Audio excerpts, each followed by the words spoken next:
Cette hebdo, édition du dimanche 30 janvier 2022. Bien le bonjour à tous et merci d'être sur STV. Coupe d'Afrique des Nations cette semaine. Le Cameroun s'est qualifié samedi pour les demi-finales face à la Gambie au stade de Japoma. Un stade qui, depuis le début de la compétition, est sous le feu des projecteurs à cause de sa pelouse, décriée par certaines sélections. Est-ce la raison de sa suspension par la CAF? La communication de la Confédération africaine de football ne l'a pas précisé. Toujours est-il qu'après la délocalisation des matchs qui devaient s'y jouer, le stade a accueilli ce 29 janvier sa dernière rencontre dans le cadre de cette CAN, sauf si changement. Délocalisé également, les matchs qui devaient se jouer au stade Olembe se vivront plutôt au stade Amadou Ahidjo de Yaoundé suite à la bousculade intervenue à l'une des entrées d'Olembe le 24 janvier alors que le Cameroun affrontait les Comores. 8 personnes décédées, c'est l'un des scandales de cette compétition quand beaucoup de pays africains continuent de penser que le Cameroun bénéficie d'un traitement de faveur depuis le 9 janvier. La CAN, cette semaine, on en parle. On parlera également du racisme dans le sport de haut niveau. Le prétexte, c'est cette question d'un journaliste camerounais au coach algérien après l'élimination de ses poulains. Une question qui rappelle les conditions de décès du footballeur Albert Eboussi en 2014 alors qu'il évoluait en Algérie. Donc on parle de tous ces sujets avec vous, Charles Douglas Ndemba. Vous êtes journaliste et vous travaillez pour la radio, le groupe Balafon. Bonjour et merci d'avoir accepté notre invitation. Bonjour Léla, merci pour l'invitation. Bonjour à tous les téléspectateurs de CEPEDO, plus particulièrement ceux de STV. C'est un réel plaisir d'être là. Je pense que vous êtes le responsable du DEXPORT.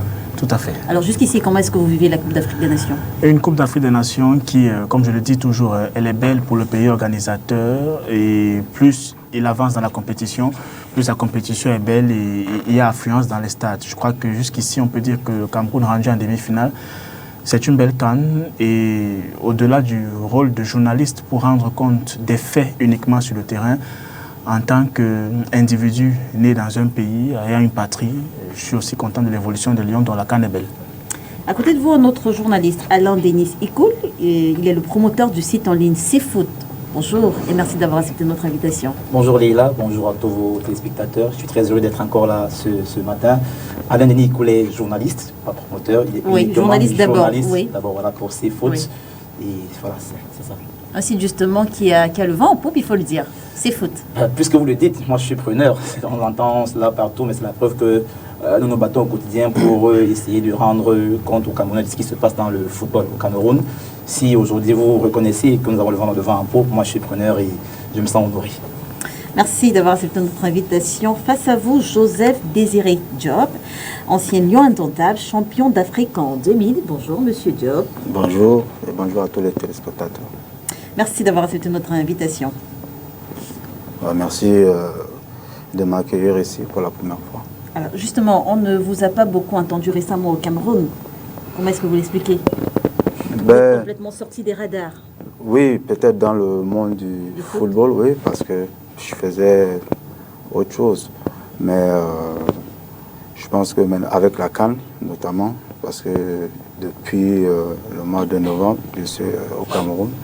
Et j'ai eu l'opportunité de suivre la CAN depuis le départ jusqu'à la fin. Et ça m'a permis aussi de revoir beaucoup d'anciens coéquipiers. Et bon, c'est de bon augure. Alors, vous dites justement faire autre chose. Comment se porte le club pour les investisseurs et le développement durable au Cameroun? Oui, c'est vrai que c'est depuis 2013, oui, on avait lancé ça. Je suis moins sur ça parce que c'est à Yaoundé. Et c'est vrai que pendant 3-4 ans, on a eu à faire quelques réalisations. Mais c'est vrai que j'avais lancé un chantier ici à Douala depuis 3-4 ans qui m'a pris énormément de temps. Heureusement que c'est en train de finir. Et voilà ce qui concerne mes activités. Alors, vous dites que vous êtes au Cameroun depuis le mois de novembre, donc vous êtes là. Depuis le 9 janvier, vous suivez cette Coupe d'Afrique des Nations. J'imagine que ça a fait remonter de nombreux souvenirs. Hein, vous, racontez-nous. Oui, tout à fait. Après, c'est quand même spécial parce que nous, on a eu l'opportunité de jouer des CAN, mais pas au Cameroun. La particularité qu'il y a, c'est que c'est au Cameroun. Donc, c'est vrai que nous, on aurait souhaité avoir cette chance-là. Mais on la vit, même en dehors, on la vit très bien. Et le parcours des Lions, jusqu'à présent, est aussi positif. Donc, bon, on les supporte et on espère qu'on va prendre le trophée. Alors, tout à l'heure, je pense que c'est le réalisateur, lorsqu'il vous a vu, il vous a appelé mademoiselle. Est-ce que vous saviez à l'époque qu'on vous appelait comme ça hors des gradins, hors des stades? C'est ce que vous appelez les questions taquin ou taquin. Non, oui, ça c'est le petit nom que... Bon, je vous ai prévenu que je suis légèrement taquine quand même. Ouais, non, ça pose pas de problème. Oui. Ben, ça prouve l'attachement et l'amour que le peuple me renvoie, quoi. Donc, non, je prends pas ça mal. Est-ce que dans les vestiaires, vos coéquipiers vous appellent également comme ça? Non, vous ne pouvez pas m'appeler comme ça parce que vous allez avoir des problèmes. Pourquoi? Non, sinon vous allez avoir des problèmes. Alors, je m'en voudrais vraiment grandement de vous avoir sous la main sans vous interroger finalement sur ce qui s'est passé en 2000. Parce qu'on a entendu tout le monde. D'ailleurs, dans un média international, on a entendu une fois votre ancien coéquipier, Bernard Tchoutan, justement, sur votre... passez-moi l'expression, mise à l'écart. On a entendu Bernard Tchoutan qui, pour rigoler, a laissé entendre que Samuel Eto'o, l'actuel président de la FECAFO, vous aurait marabouté. Qu'est-ce qui s'est passé exactement au début? Ça a commencé fort. Hein. Non, Bernard, bon, moi-même, ça m'amuse. Donc, qu'est-ce qui s'est passé? Parce que vous avez vécu la chose, nous, on était à l'extérieur. Qu'est-ce qui s'est passé? Non, mais je pense qu'au-delà de l'histoire, la blague, il faut recentrer les choses. C'est des histoires qui m'amusent moi aussi. Non, en 2000, c'est vrai que j'avais été, disons, un peu malade. Mais, qu'est-ce que vous aviez, je veux dire, entrer dans les détails, Joe? Non, c'était, voilà, c'était on peut dire une intoxication, mais qui n'a pas duré toute la compétition. Légère. C'est légère. Non, je pense que c'est quand même important c'est vrai qu'il y a les blagues, mais faut quand même être sérieux parce que au-delà des blagues, non, moi je pense que personne ne maraboute personne. C'est-à-dire que si c'est le terrain qui parle, c'est ça la réalité des choses. Et dans la réalité, voilà, les choses se sont passées d'une certaine façon. Et voilà, fin de l'histoire, il n'y a pas d'autre problème que ça. Une intoxication alimentaire qui n'a pas duré longtemps. Vous avez dit juste le temps. Enfin, comme si... C'est suspect. Non, du tout. Je ne me permettrai jamais de le dire. Mais comment est-ce que vous avez vécu votre...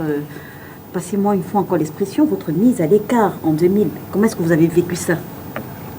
Mise à l'écart, je ne comprends pas trop. Mise à l'écart, non. Ce qui s'est passé, c'est que ça se passe, je pense, partout, dans tout sport, dans toute équipe. À l'époque, on avait un très bon effectif, très bonne génération, très bons joueurs, à tous les niveaux, à tous les postes, notamment en attaque. Et voilà, quand un joueur peut-être prend la place d'un autre joueur et performe, c'est normal qu'il reste au stade. Et vous voyez que jusqu'à présent, la personne qui a pris la place, en tout cas jusqu'à longtemps, a toujours eu des performances, ce qui lui a valu même la carrière qu'il a fait, que tout le monde peut voir. Donc, non, l'histoire est celle-ci. Et je ne pense pas que ce soit une chose négative. Ça n'a pas été négatif, puisque ça nous a permis, le Cameroun, de remporter des titres et puis de tirer même toute l'équipe vers l'eau. À ce moment-là, quelles étaient justement vos relations tous les deux? Avec Samuel? Bien sûr, à ce moment-là. Non, une relation normale de coéquipier, c'est même un frère. C'est vrai que le fait d'être concurrent ne veut pas dire qu'on soit ennemi. On n'a jamais été ennemi. On joue le même poste, avec peut-être même pratiquement les mêmes caractéristiques au niveau peut-être du style de jeu aussi. Donc c'est ça qui fait le rapprochement. Mais non, il n'y a jamais aucun problème que ce soit jusqu'à présent. Même. Alors tout à l'heure, mon réalisateur encore, il vous taquinait. J'espère que les autres, j'imagine que on va faire différent quand même cette fois-ci, puisque c'est pas tous les jours qu'on a Joseph Désiré. Peut-être que vous également, vous aurez l'occasion de poser une ou deux questions à Joseph Désiré. On va faire différent un tout petit peu. Voilà, c'est des journalistes. C'est bien mené jusqu'ici. Hein. Le peuple doit être content. Alors, je disais tout à l'heure, mon réalisateur, il vous taquinait une fois encore, et il disait beau jeu technique, sauf que le Cameroun a, entre guillemets, bousillé sa carrière. Vous êtes d'accord avec lui? Non. Bousillé sa carrière. Lui, il disait ça peut-être dans les blagues. Non, ce que peut-être il a voulu peut-être dire, et peut-être que d'un côté, je le comprends, il a peut-être voulu dire que peut-être le fait, peut-être de n'avoir pas pu être peut-être à la hauteur de ce que eux pensaient ou espéraient. Bon, il s'exprime, voilà, sa façon de s'exprimer, c'est, voilà, je peux le comprendre, mais non, je ne pense pas que ce soit le Cameroun. Non, le Cameroun n'a pas bousillé ou, je ne sais pas, mis à mal ma carrière, non, parce que j'ai vécu de très, très, très bons moments avec l'équipe nationale. On a eu très très bonne génération, on a vécu de très très très très très bonnes choses pendant longtemps. Donc non, je pense qu'au contraire, ça a été positif. Est-ce que vous, personnellement, vous pensez avoir été utilisé à la hauteur de vos attentes? C'est une question un peu délicate. À la hauteur, de toutes les façons, un joueur veut toujours être utilisé tout le temps. Donc, par définition, non, un joueur veut tout le temps jouer et jouer tous les matchs, même s'il veut. Mais la réalité est que, comme je répète, on a eu un très bon groupe et de très bons joueurs. Donc, les fois où j'ai été utilisé, c'était aussi peut-être à moi de prouver aussi autre chose. Il y a aussi ça. Il n'y a pas que d'un côté, non. J'ai aussi une part de responsabilité aussi. Si j'avais voulu être mieux utilisé, il aurait fallu aussi, peut-être que quand j'étais utilisé, faire aussi mieux. Donc, c'est ça le sport. D'accord. Est-ce que, pour sortir rapidement, je me souviens que de ce que j'ai lu, il faut être honnête, vous aviez le choix entre la France et le Cameroun. Je veux dire, est-ce que il vous est arrivé un jour de regretter d'avoir choisi le Cameroun? Parce que vous n'êtes pas né au Cameroun, vous êtes né justement en France, vous avez évolué tout le temps en France. Est-ce qu'il vous est arrivé de regretter ce choix-là, au regard de la façon dont a évolué votre carrière? Né au Cameroun ou pas né au Cameroun, ça ne change rien. Ça n'a rien changé. Ça n'a rien changé à mon choix. Non, moi, j'avais fait mon choix depuis, avant même d'être professionnel. Donc, ça, c'est un choix qui a été fait depuis. D'accord. Le Cameroun.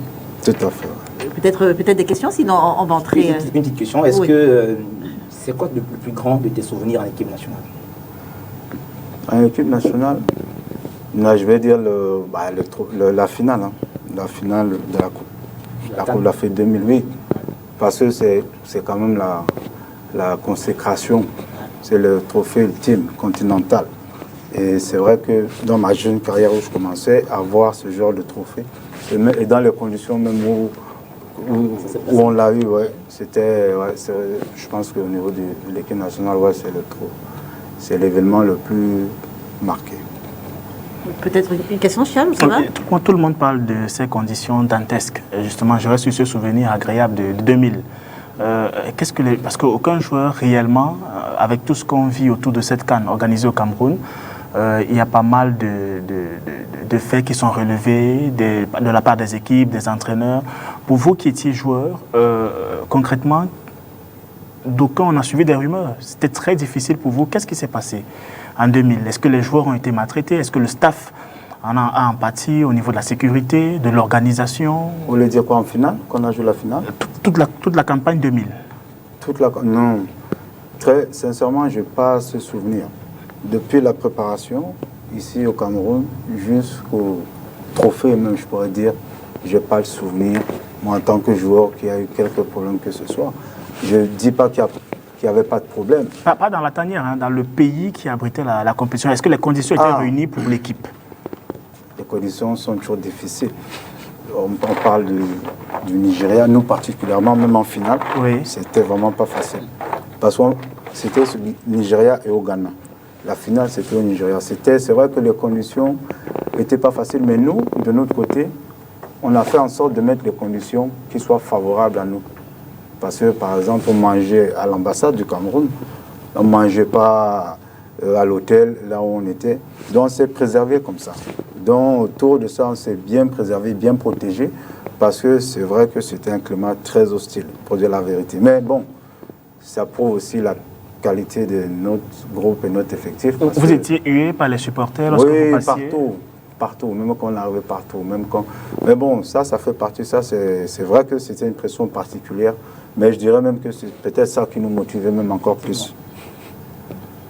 Plus de questions. Alors, on sort rapidement. Est-ce qu'il y a une anecdote en particulier comme ça qui vous est restée dans la tête le temps que vous étiez avec les Lions Indomptables, pendant que vous étiez avec les Lions Indomptables? Que nous, le public, on aimerait savoir également. Sincèrement, je n'ai pas d'anecdote en tête particulière. Est-ce que vous avez été véritablement intégré dans l'équipe? Bien sûr. Non, après, chacun a son caractère. Moi, je peux avoir mon caractère. Et peut-être que ça donne l'impression que je suis peut-être à part ou un peu plus réservé, mais non. J'ai, sincèrement, avec toute l'équipe, l'intégration s'est parfaitement bien passée jusqu'à présent, puisqu'on est toujours en contact, c'est une famille. Donc, j'ai jamais eu de problème d'intégration. Léla, si tu permets, il y a la finale 2008 avec les Lions. Et il y a tous les Camerounais ont ça en souvenir, puisque lors de son apparition sur Twitter, je parle de Rigobert Song-Bahanac, rapidement on lui a rappelé l'événement, le petit Zidane, et le but d'Abou Tricadéry. Comment ça a été vécu dans le vestiaire? C'était à l'époque le grand Magnan qui malheureusement avait une ombre dans sa carrière en équipe nationale. Comment est-ce que vous avez vécu ça dans le vestiaire? Qu'est-ce qui s'est passé? Déjà, on était déçus parce qu'on a perdu la finale. Mais on ne pouvait pas l'imputer à notre capitaine. Parce que bon, c'est une erreur qui peut arriver à tout le monde. C'est arrivé au mauvais moment. Mais on l'a quand même intrigué, nous-mêmes. Parce que nous, les journalistes de l'Association des journalistes sportifs du Cameroun, branche du littoral, on a reçu Rigobert Song-Bahanac qui, dans l'anecdote, bien évidemment, ambiance bon enfant, a dit moi, j'ai toujours protégé mes coéquipiers. Sur la contre-attaque, et ils étaient pour me protéger aussi. Alors, merci messieurs. Dans un instant, certainement tout à l'heure, il est en chemin, il est un tout petit peu en retard. On va recevoir un autre ancien lion indomptable. Lui, c'est Eugène Ekeke, justement de l'expédition 90. Alors, on va aller direct dans le vif du sujet avec la Coupe d'Afrique des Nations qui se joue au Cameroun depuis le 9 janvier. Alors, Joseph Désiré Diop, on commence par vous. Rendu à ce stade de la compétition, comment est-ce que, de façon générale, pour entrer, de façon générale, vous appréciez le jeu? Concernant le match d'hier, par exemple, je pense que le match d'hier, ça a été le match le plus abouti, le plus équilibré. Parce que, surtout, le secteur des jeux, par rapport à la gestion aussi du match. Parce que quand on joue contre une équipe comme la Gambie, avec un bloc très bas et qui défend, c'est pas facile. C'est pas facile de faire du jeu, de marquer, et c'est pas facile de gérer ce match parce que si on fait les mauvais choix, on peut se faire contrer très rapidement. Et c'est comme ça que la Gambie jouait depuis le départ.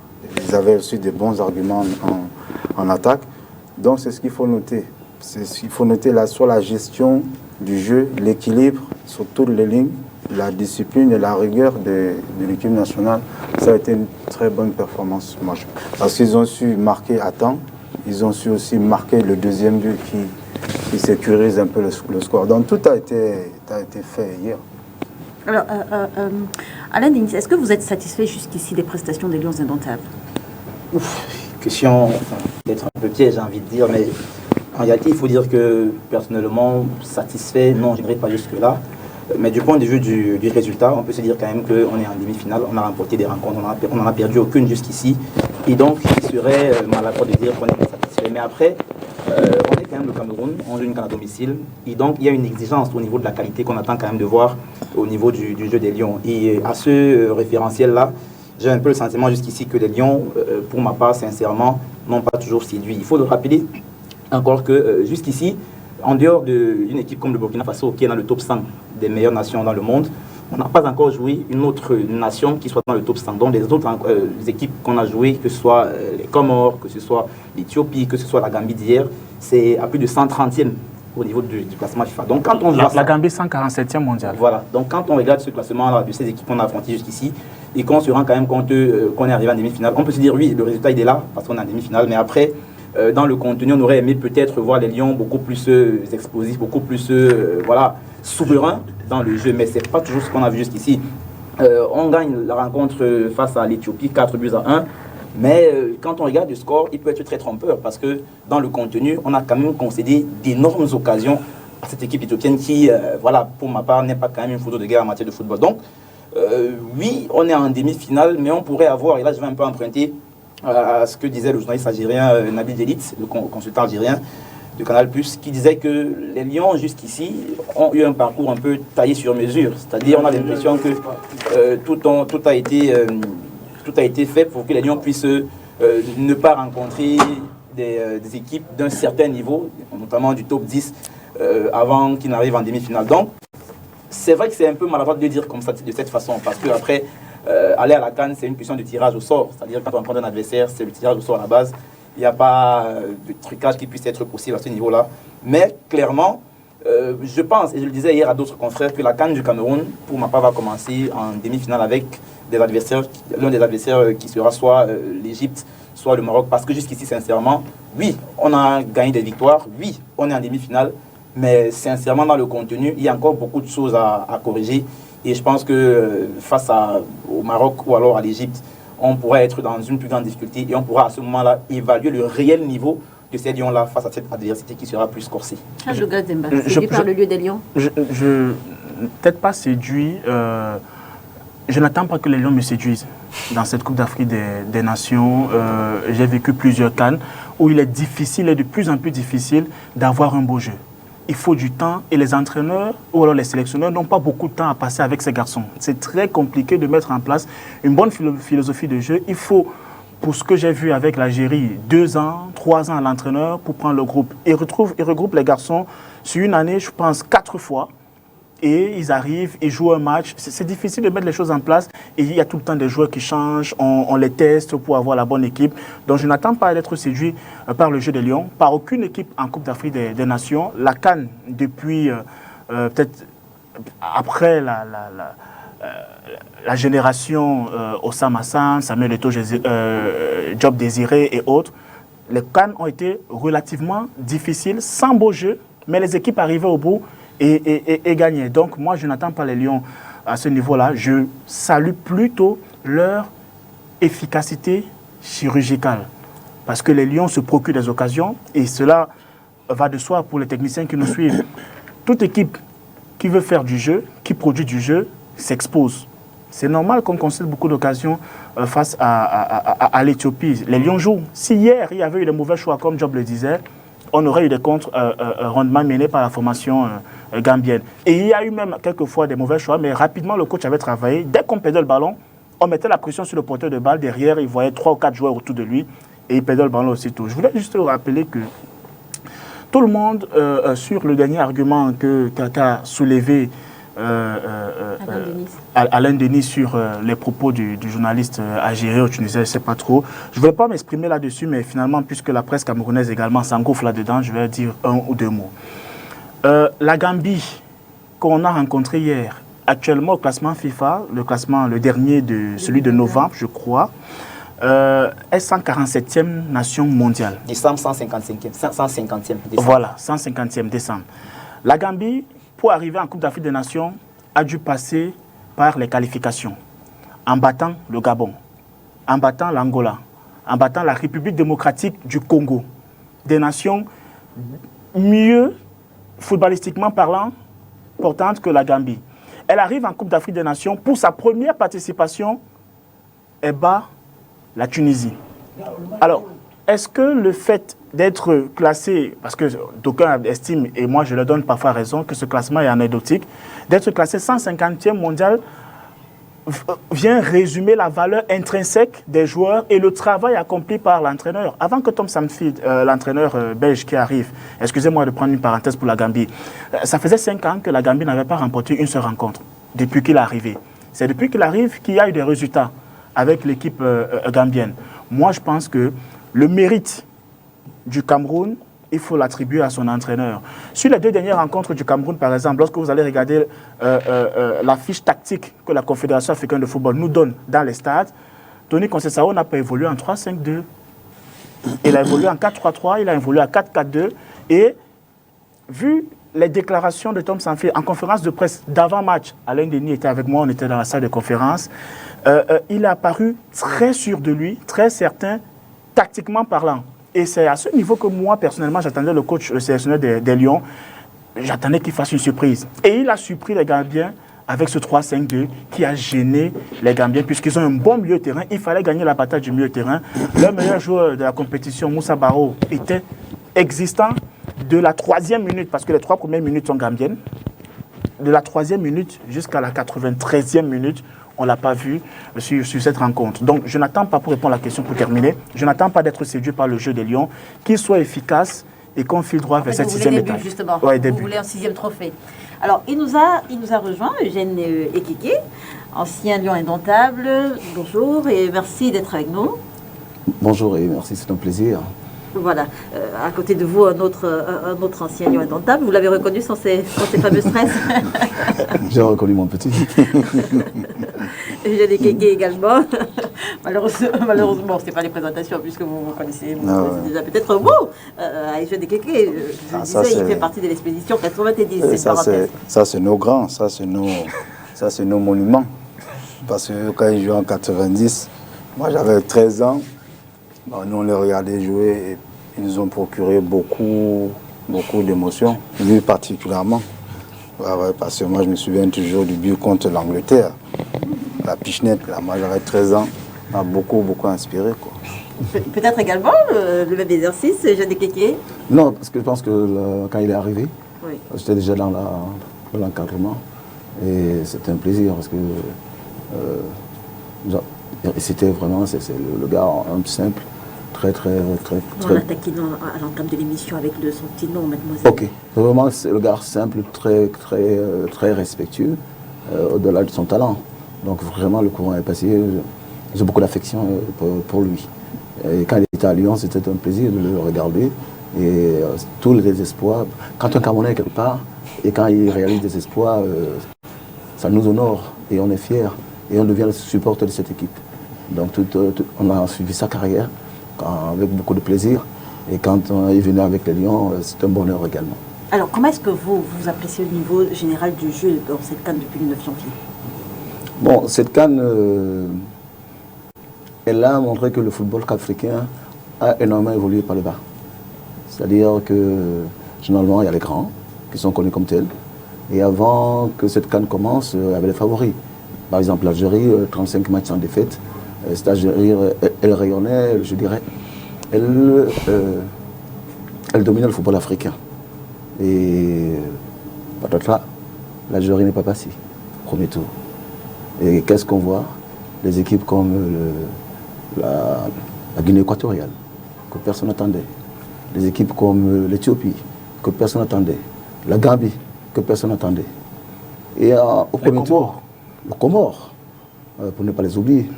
Au premier tour, le Nigeria qui semblait rayonnant, puissant, qui a fait progresser les pronostics. Parce que là, à ce moment-là, c'est le Nigeria qui partait comme favori. Ah ouais. Et ce Nigeria, on a vu la Tunisie l'a maîtriser, l'a dompter, avec beaucoup d'aisance, sans souffrir. Et tout de suite, c'est comme si chaque match, on doit se remettre en cause. On voit une équipe et on la voit très très belle. On la voit avec beaucoup de promesses. Et le match suivant, on ne reconnaît pas l'équipe. Parce que chaque match avait sa vérité. Et là, aujourd'hui, beaucoup de grands sont tombés. Et ça reste très ouvert. Ils sont tombés de très haut. Et ça reste très ouvert. Le Sénégal n'est pas encore en plein régime. Mais par contre, ils sont là. Ils sont avec des statistiques très intéressantes sur le plan défensif. Parce que c'est l'équipe qui n'a pris aucun but. Donc ça veut dire que solidement, elle est costaud. Et pour gagner un match, il faut d'abord ne pas le perdre. Et quand on ne prend pas de but, ça veut dire qu'on n'a pas il y a très peu de chances qu'on le perde. Mais on sait que quand même cette équipe a un potentiel pour marquer. Donc ça reste un prétendant, à mon point de vue, qui se cache encore et qui peut montrer des choses dans les jours à venir. Parce que là maintenant, on n'a pas le choix. Il faut tout donner. Vous avez parlé de tout le monde sauf des Lions indomptables. Que dire des prestations des Lions indomptables? Pour le moment, il faut quand même avouer aussi, il faut le dire, que nous avons eu quand même un programme relativement, je dirais, qui n'était pas très compliqué.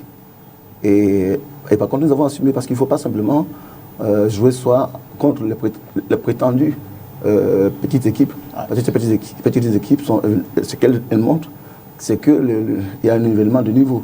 Donc, mais par contre, on a très bien traité tous les sujets, parce que pour le moment, nous avons gagné tous nos matchs. Nous avons gagné tous nos matchs et sauf le Cap-Vert. Il y a un match nul avec le Cap-Vert. Ouais, sauf le Cap-Vert, bien sûr. Oui, effectivement, sauf le Cap-Vert. Disons qu'on marque beaucoup de buts, on en prend un peu, mais globalement, je pense que c'est... on a le droit d'attendre que cette équipe gagne cette CAN. Elle a les moyens. Maintenant, je pense que... c'est que moi, je n'insiste pas sur le contenu. Maintenant, le plus important, c'est les autres qualités. Parce que si on n'est pas prêt à souffrir sur le terrain, à courir, à transpirer et à mettre du cœur. Et là, par exemple, hier, la Gambie, on a vu, on ne choisit pas de jouer bas.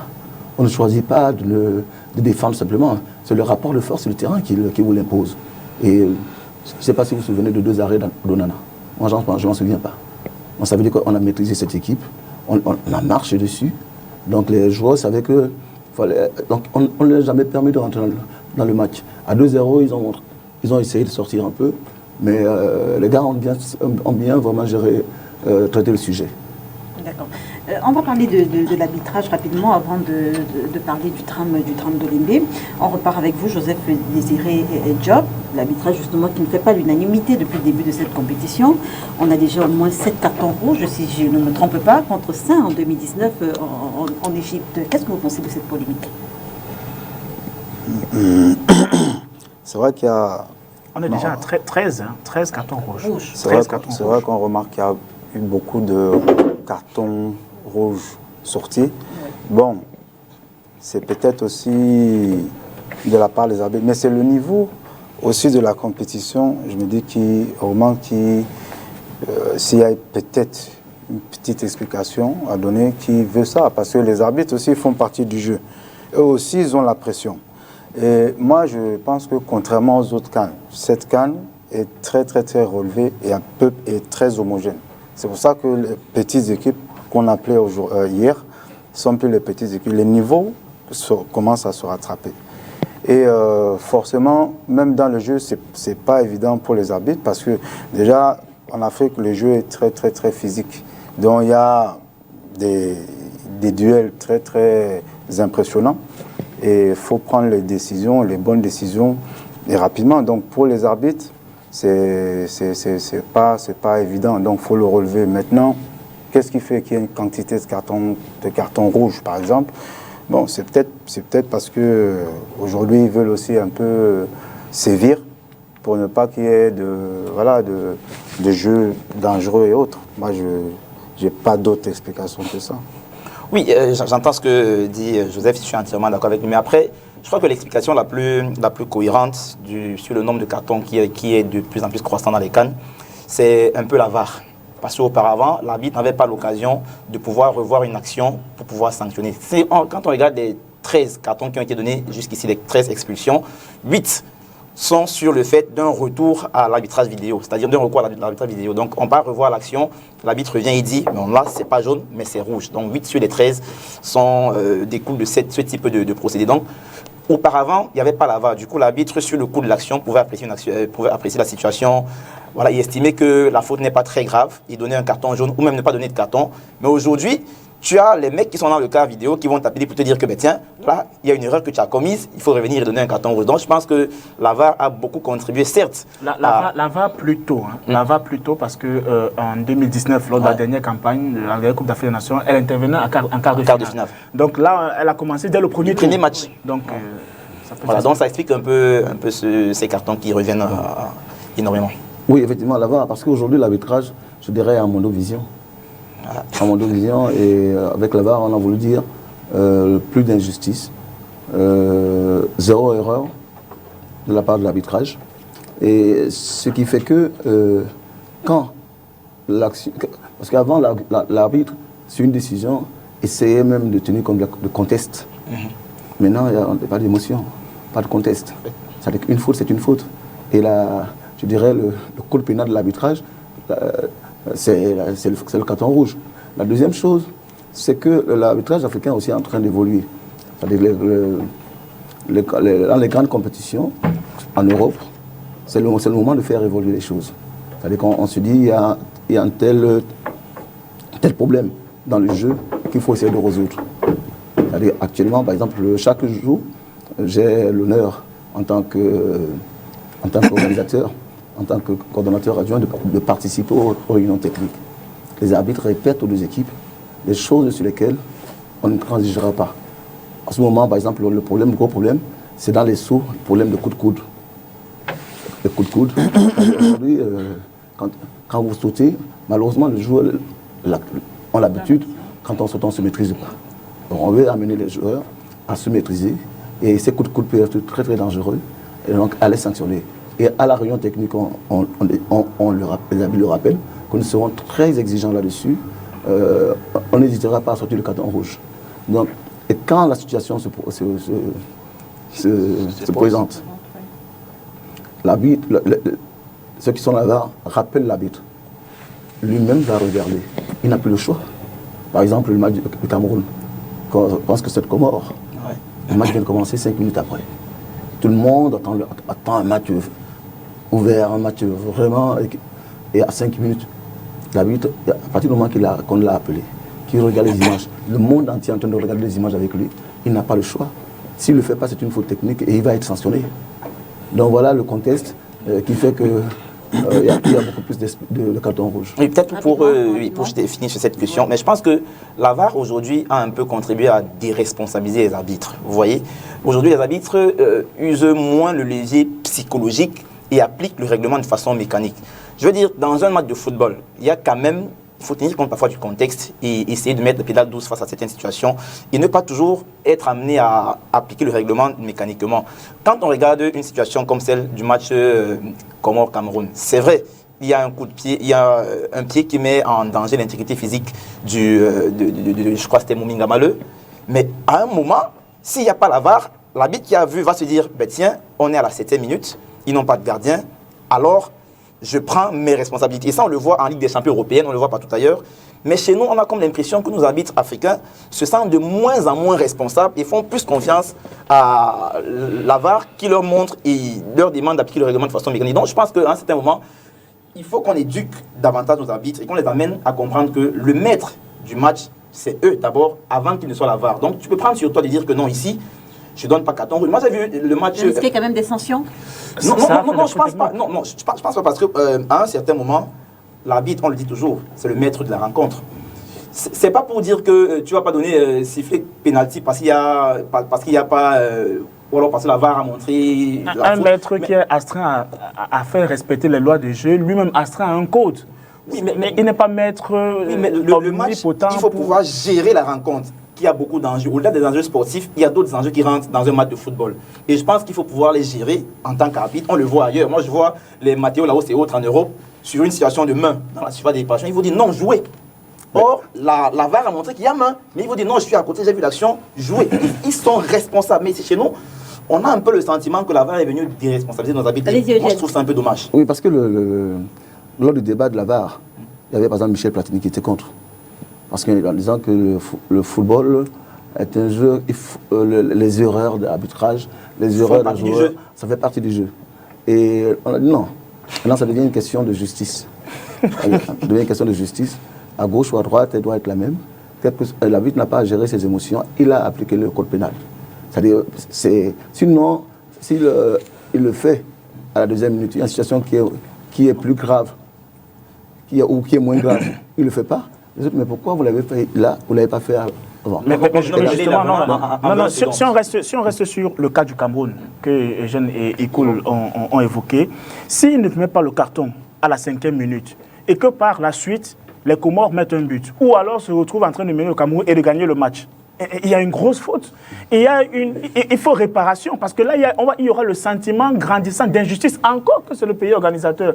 Imaginez ce que ça ferait. Si on donne un coup de coude à un joueur camerounais dans un match, peut-être à un autre joueur, à la 5e minute de jeu, il faut appliquer le règlement. Encore que, comme Eugène le disait, il y a eu des réunions techniques avant match. Les deux équipes ont été briefées sur les fautes qui vont valoir des rouges.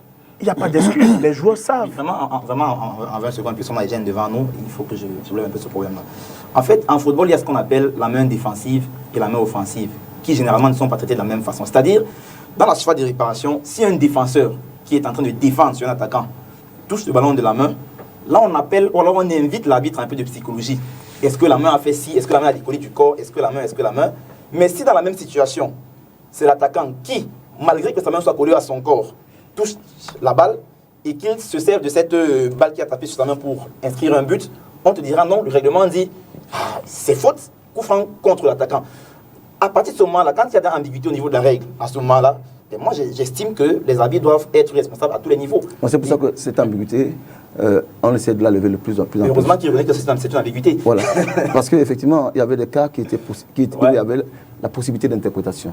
C'est quand on essaie de les limiter le plus possible. Il y a des cas où on essaie de mettre en jeu le concept de l'intention. C'est intentionnel, il n'a pas voulu... Très dangereux. Voilà. Mais maintenant, il y a des cas où l'intention ne rentre pas en jeu. Il y a main. Maintenant, et c'est quand maintenant, vraiment, il faut que la justice puisse s'appliquer. Il faut que l'arbitre n'ait plus d'émotions à exprimer. Il faut qu'il n'ait plus les cas d'interprétation, parce que l'interprétation peut être aléatoire. Et on essaie de le limiter pour que le football, vraiment le vainqueur soit vainqueur, gagne en dehors de toute équité, sans erreur de jeu. Alors la CAN cette semaine, merci. La CAN cette semaine, c'était également la bousculade à l'entrée du stade Olembe, alors que le Cameroun affronte les Comores. Une bousculade à l'entrée de ce stade fait perdre la vie à 8 Camerounais. Eugène et quelqu'un, on repart avec vous. Comment est-ce que vous avez vécu ce drame? Non, je pense que c'est... Rien ne vaut une vie. Rien ne vaut une vie. Et quand un compatriote ou des compatriotes partent de chez eux pour aller faire la fête de football, pour aller exprimer des émotions, et qu'ils ne reviennent pas chez eux, ça nous a meurtris. Ça nous a meurtris. Et je pense que tout le peuple camerounais a été meurtri. D'autant plus que une semaine avant, ce n'était pas sur le terrain. On a connu le drame de la samedi soir. Et je pense que ça nous a fait très mal. Ça nous a fait très mal. Maintenant, je pense que quand un événement comme ça arrive, qui a perte de vie, on s'arrête d'abord par respect pour les victimes. Et on se demande qu'est-ce qui s'est passé. Je pense que c'est ce qui a été fait. Les enquêtes ont été menées pour que, au-delà, c'est pas le problème n'est pas, il y a le problème de la sanction, les sanctions. Mais au-delà des sanctions, c'est d'abord que ça ne se répète plus, jamais plus ça. On attend donc les conclusions. En attendant que les conclusions soient déjà promulguées, analysées. On est déjà dans les solutions. Dernièrement, vous avez vu dans la visite du SGPR et déjà un certain nombre de résolutions qui ont été prises. Le ministre lui-même il y a eu beaucoup de réunions de sécurité. Mais je peux vous assurer que c'est la raison pour laquelle le Japoma, étant averti, toutes les mesures ont été prises par rapport aux matières pour que les Camerounais puissent venir faire la fête. Facilement. Les corridors ont été érigés pour que les gens puissent circuler et surtout aussi le post-match pour que les gens puissent rentrer. Je pense que ceux qui étaient à moi, ils ont vu comment les forces de maintien de l'ordre ont vraiment encadré le corridor jusqu'à Bonandio. On tenait vraiment pour qu'il n'y ait pas le moindre incident. Et c'est l'occasion pour moi de rendre hommage vraiment à la commission de sécurité pour toute cette mobilisation. Même à l'entrée du stade, il y avait pratiquement 4 rideaux où les gens étaient reçus. Non seulement les fouilles qui devaient être faites pour la sécurité ont été faites, mais dans la politesse. Parce qu'on insistait que l'accueil soit vraiment on considère les gens, quand les gens viennent, ce sont des invités. Et quand on a l'approche que nous avons eue, que les invités, ce n'est pas seulement les VIP, ce n'est pas seulement les VIP, mais c'est aussi le grand public. Et c'est la raison pour laquelle le grand public, s'ils n'ont pas eu des voitures pour les accompagner, la Socatur s'est mobilisée également, sur demande du gouverneur, qui est le président du comité du site de Douala, pour que les gens puissent arriver au stade à travers des navettes. Hier, par exemple, à partir de 11h, les navettes étaient mises en place. Il y a un corridor qui était là, qui était vraiment... Et on a essayé que les Camerounais vivent cette fête. Avant même, quand les Camerounais, à un moment donné, on avait l'impression qu'ils étaient un peu lourds, on a fait une opération de mobilisation en les sensibilisant pour qu'ils aillent au stade. Et le stade est beau, quand il vibre comme il vibrait hier. Et les gens rentrent avec des émotions, avec... 72, c'est loin. Mais je pense que cette canne aussi maintenant, elle va rester dans la mémoire des Camerounais. Alors, Joseph Désiré Diop, il faut dire que ce drame est survenu à Olimbe. Olimbe qui, bien avant le début de cette compétition, est sous le feu des projecteurs. On a reçu plus d'un courrier de la Confédération africaine de football qui parlait de l'impréparation, des non-finitions au stade Olimbe. Est-ce que la mise en fonction tardive du stade Olimbe peut également être l'un des éléments expliquant ce qui s'est passé? Peut-être. J'ai pas vraiment d'idée sur ça. Après, les responsabilités vont être avérées. On verra bien après les enquêtes, ce que les enquêtes vont nous dire. Mais c'est vrai que moi, je voulais revenir déjà, rendre hommage aux personnes qui sont décédées dans ce drame-là, parce que c'est des personnes qui veulent se rendent au stade pour fêter, pour supporter. Et au final, c'est le contraire qui se passe. Donc ça, c'est déjà un hommage à eux. Après, c'est vrai qu'on a l'impression, le sentiment qu'il y a eu une impréparation par rapport à l'afflux. Parce que moi-même, j'étais au stade. Donc à l'afflux des personnes qui devaient arriver, c'est normal qu'il y ait une incompréhension. Attendons de voir ce que les enquêtes vont nous dire. Si la CAF indexe le gouvernement, bon, la CAF elle-même est l'organisatrice de la CAN. Donc, est-ce que les responsabilités sont partagées ou non? Je ne sais pas. Je crois que ce que la CAF a dit, c'est que le volet sécurité, justement, incombe au Cameroun. Bon, peut-être. En tout cas, ils nous diront ce qui s'est passé. Mais comme le grand frère l'a dit, hier, au moins, on retient que ça a été très, très bien corrigé. Ça veut dire que, bon, malheureusement, on s'est servi de cette situation, mais vraiment pour corriger le tir. Et heureusement que le Cameroun a montré quand même que s'il veut faire les choses correctement, tout peut se passer correctement. Sur la même question, Alain Denis. Mais je pense qu'il faut déjà commencer par s'incliner devant la mémoire de tous ceux-là qui ont perdu leur vie, les 8 morts officiels qui ont perdu leur vie. Il faut s'incliner devant leur mémoire. Et après, quand on a fait cela, il faut aussi dire que s'il y a eu ce qu'il y a eu, ça veut dire forcément qu'il y a eu des défaillance quelque part. Et quand on voit les images qui nous sont parvenues sur le site, du site, on voit bien que des gens sont en train de courir en masse vers une direction opposée. Ici, des centaines de personnes courent au même moment vers une direction opposée.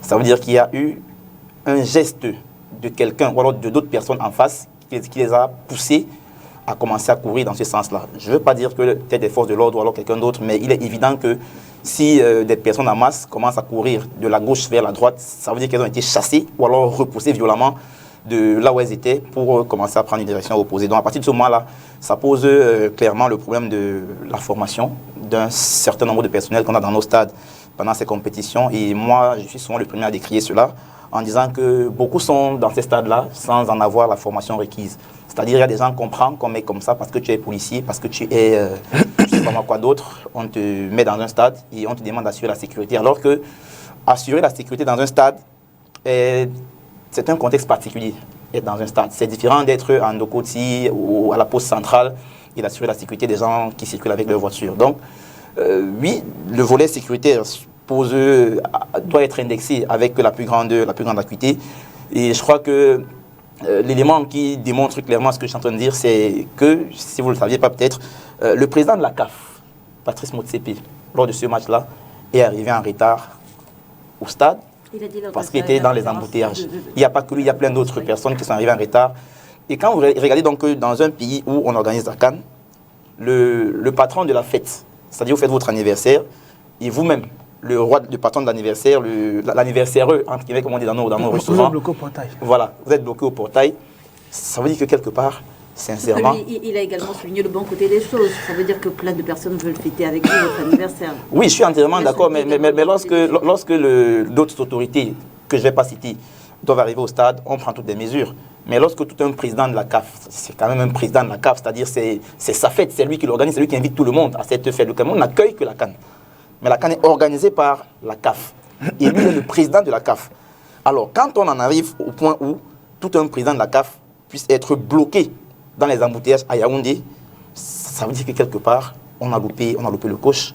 Et ça, il faut le décrire avec la dernière énergie. Je pense même que c'est autant de raisons qui ont poussé Patrice Motsepe, lors de sa conférence de presse, à être très dur envers le Cameroun.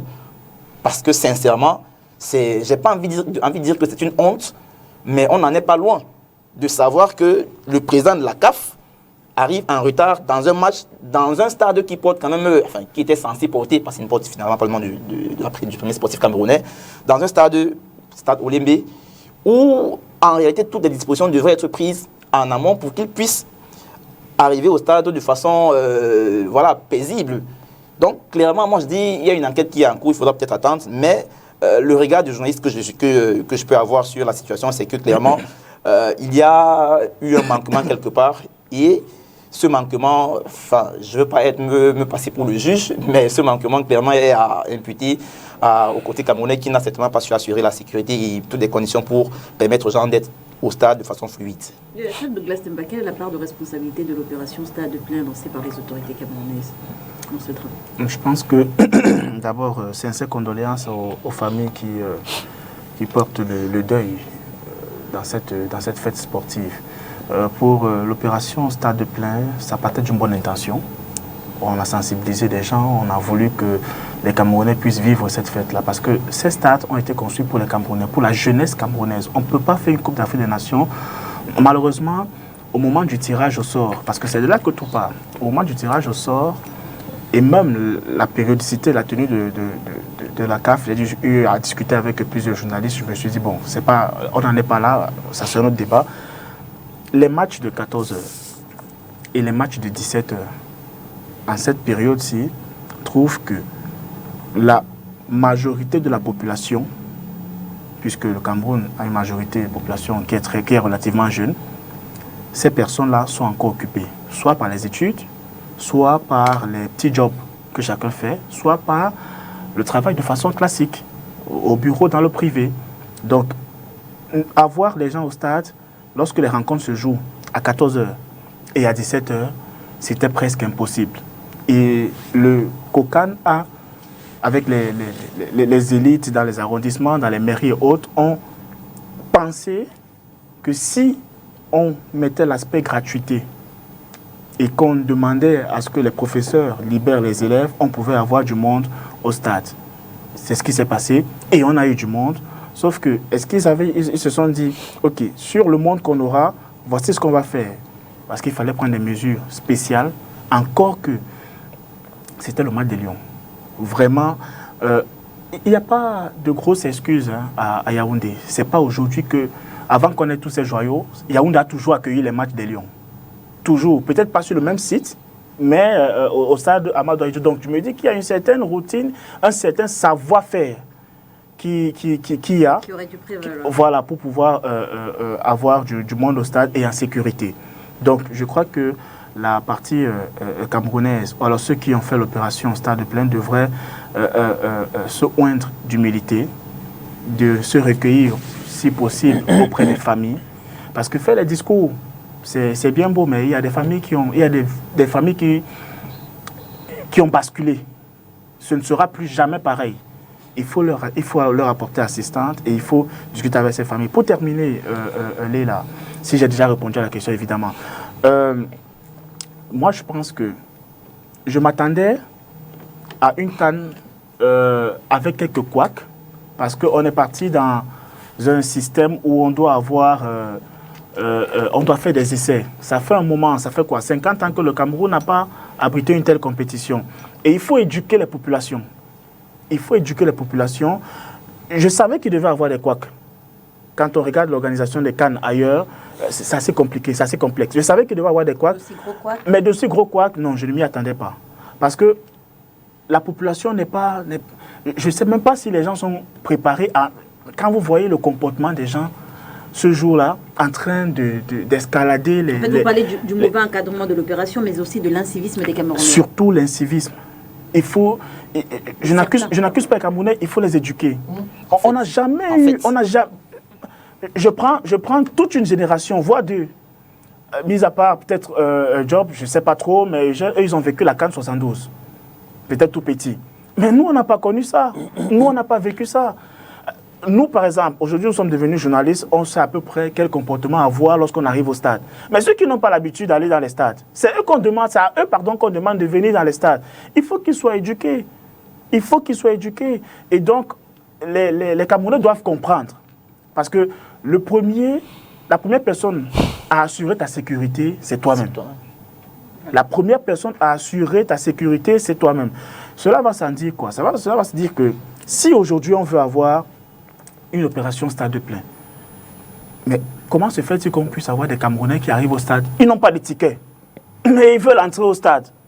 C'est pas possible. Mais c'est totalement irresponsable. Mais toi-même, la jeune dame, quand on tient la main, on dit allons au stade, le mec n'a pas de ticket, mais tu pars où? Tu pars où? Je crois qu'aujourd'hui, malheureusement, on va apprendre de ce triste événement. On aurait pu apprendre de ça autrement, vu les CAN qui arrivent. Et il faut que le Cameroun se prépare, parce que le Cameroun sera, je ne lis pas dans une boule de cristal, mais le Cameroun sera sollicité énormément, parce que vu le cahier de charges que la Confédération africaine de football a mis sur pied, a mis en place pour organiser une Coupe d'Afrique des Nations, il n'y a pas beaucoup de pays en Afrique qui peuvent le faire. Je pense qu'on aura beaucoup de co-organisation et le Cameroun a déjà les infrastructures pour... Il va falloir utiliser ces infrastructures-là. Ce sera la co-organisation. Alors Joseph, oui, allez-y Eugène. Par rapport d'abord, la première chose que je dirais, c'est d'abord la co-responsabilité. Oui. Quand il arrive un événement, un incident malheureux, grave, de cette ampleur, il faut éviter les excès de vitesse. Vraiment, il faut éviter les excès de vitesse. Et c'est la raison pour laquelle on a dit, dans un premier temps, attendons les enquêtes. Il y a des mesures conservatoires qui ont été prises. Je le prends comme tel. Pas la CAF, je comprends. La CAF, c'est la CAF qui... La CAN appartient à la CAF. Et la CAF demande, les pays disent, non, on veut bien organiser votre événement. Ça serait un... Donc on veut bien abriter et organiser par des parties. Vous avez, la CAN dit, OK, ce qu'on appelle le thème de référence ou le cahier de charge. Notre événement, voilà comment il s'organise. Et il vous précise tous les points. Et c'est la raison pour laquelle on met ce qu'on appelle le COCAN ou le comité local pour réaliser, pour préparer l'événement tel que la CAN le veut. Et non seulement, et cette fois, la CAN envoie même des gens. Ils ont envoyé des gens qui étaient là pour cette préparation. Mission d'inspection. Voilà. Non, ça, on n'est pas encore en mission d'inspection. C'est-à-dire qu'il y a des gens, des responsables à Yaoundé, à Douala, etc., qui sont là pour voir si on se prépare comme il se doit. Et la CAN elle-même fait des visites d'inspection. Ils visitent pas seulement le stade, les hôpitaux, les routes. Tout en fait. Tout, en quelque sorte. Et quand ils disent c'est bon, et quand c'est pas bon, ils font des recommandations et on essaie de corriger. Donc autrement dit, c'est pas nous allons ensemble, nous voulons que cette fête soit belle. On a autant intérêt à la CAF que nous. Donc quand il y a un événement comme ça arrive, on se calme, on est tous dans le deuil et on essaie de réfléchir. Cela, mais on établit les responsabilités bien sûr. Donc prenons pour le moment la mise en suspension de l'Olympique comme une mesure conservatoire qui doit être corrigée parce que l'infrastructure en elle-même n'est pas mise en cause. On ne reproche rien à Est-ce l'effort. que vous avez été surpris par cette mesure conservatoire, je veux dire la suspension de l'EB? Non, je dirais, ça fait partie des fondamentaux. C'est-à-dire que supposons que le match suivant se rejoue à Olembe et qu'il y ait un autre incident, on serait complètement irresponsable. On s'arrête d'abord, on prend cette mesure conservatoire, on corrige très très vite, on fait une enquête et on corrige très très vite. Et là, donc, Olembe, le Cameroun a voulu offrir ça à la jeunesse camerounaise, mais à l'Afrique réellement pour cette CAN. Tous ceux qui ont visité Olembe et Japoma étaient ébahis. On disait que c'est un plus pour l'Afrique, que l'Afrique offre de telles infrastructures. C'est la raison pour laquelle le Cameroun, on a vraiment organisé cette CAN avec ce qu'on a là, tout notre cœur, sans compter les moyens. On vient de loin. On a parlé des coûts de ces stades. C'est les Camerounais qui ont saigné. Quand nous donnons tout, quand nous offrons ce que nous sommes en train d'offrir, il y a un incident qui nous met d'abord les premiers. Celui à qui ça fait d'abord mal, c'est nous. Et on garde le sang-froid et on essaie d'aller ensemble. Mais pas très très vite établir les responsabilités. La deuxième chose, c'est que vous avez parlé de Motsepe qui arrive en retard. Un incident comme ça arrive. Rien ne vaut une vie. Que Motsepe arrive en retard, c'est pas grave. C'est d'abord les victimes qu'il faut amener à l'hôpital. Donc c'est normal qu'à un moment donné, donc, qu'il y ait un embouteillage, parce que le problème qui se pose, c'est que Motsepe arrive au dernier moment, parce que c'est lui le roi, le maître de la fête. Donc il arrive pratiquement à 5 minutes la fin, parfois 10 minutes, juste pour les... Et à ce moment-là... Il est quitté 1h30 avant le coup d'envoi du match. Maintenant, et on connaît d'autres autorités qui viennent souvent moins de 10 minutes avant le coup d'envoi de la rencontre et qui arrivent à l'heure. Donc le dire comme ça serait à mon goût trop facile. Le problème qui se pose, c'est qu'il y a des gens qui étaient. À ce moment-là, pour amener les gens à l'hôpital, ça c'est compliqué. Parce qu'on prenait le même corridor. Donc que ça soit compliqué, ça c'est compréhensible. Depuis que la CAN avait commencé, il n'y avait jamais eu ça. Il n'est jamais arrivé en retard. Et quand il arrive en retard, sur le jour où il y a cet incident, mettons un peu une petite corrélation entre les deux choses. Bon, et je dirais tout simplement que c'est malheureux cet incident. Ça nous fait très mal. Mais que la CAF et la CAN, il faut que nous marchons main dans la main et nous voulons atteindre le même objectif. Et je pense que, pour parler de la mobilisation, on a fait la mise en place. On a mis toute la déco. Mettez en couvert, par exemple, 600 couverts, et qu'il y a seulement 10 tables qui sont occupées. Ça donne l'impression d'échec. Ça donne une impression d'échec. Que vous avez tout préparé. Et la CAF, justement, c'est la CAF qui a donné les règles. Le pass sanitaire, vaccin obligatoire, plus ainsi de suite. Et les gens qui ne se font pas vacciner, parfois ce sont des convictions profondes. Après avoir écouté mille analyses contradictoires. Et ces gens-là, c'est pas à cause du stade, à cause d'un match, futur la CAN, que forcément ils vont changer. Donc ça a été des freins. Et cette réflexion a été menée, la mobilisation a été faite, mais dans les règles selon la CAN, selon la CAF. La CAF dit, quand ce ne sont pas les matchs du Cameroun, c'est 60%. 60%. Et 60% ont été respectés. Quand c'est les matchs du Cameroun, c'est 80%. Maintenant, Chad l'a bien dit, il y a l'incivisme. Généralement, quand on parle dans nos fêtes, on parle parfois des clandos. Il y a des gens qui ne sont pas. Parce que quand vous avez un billet, ça veut dire que vous êtes invité à la fête.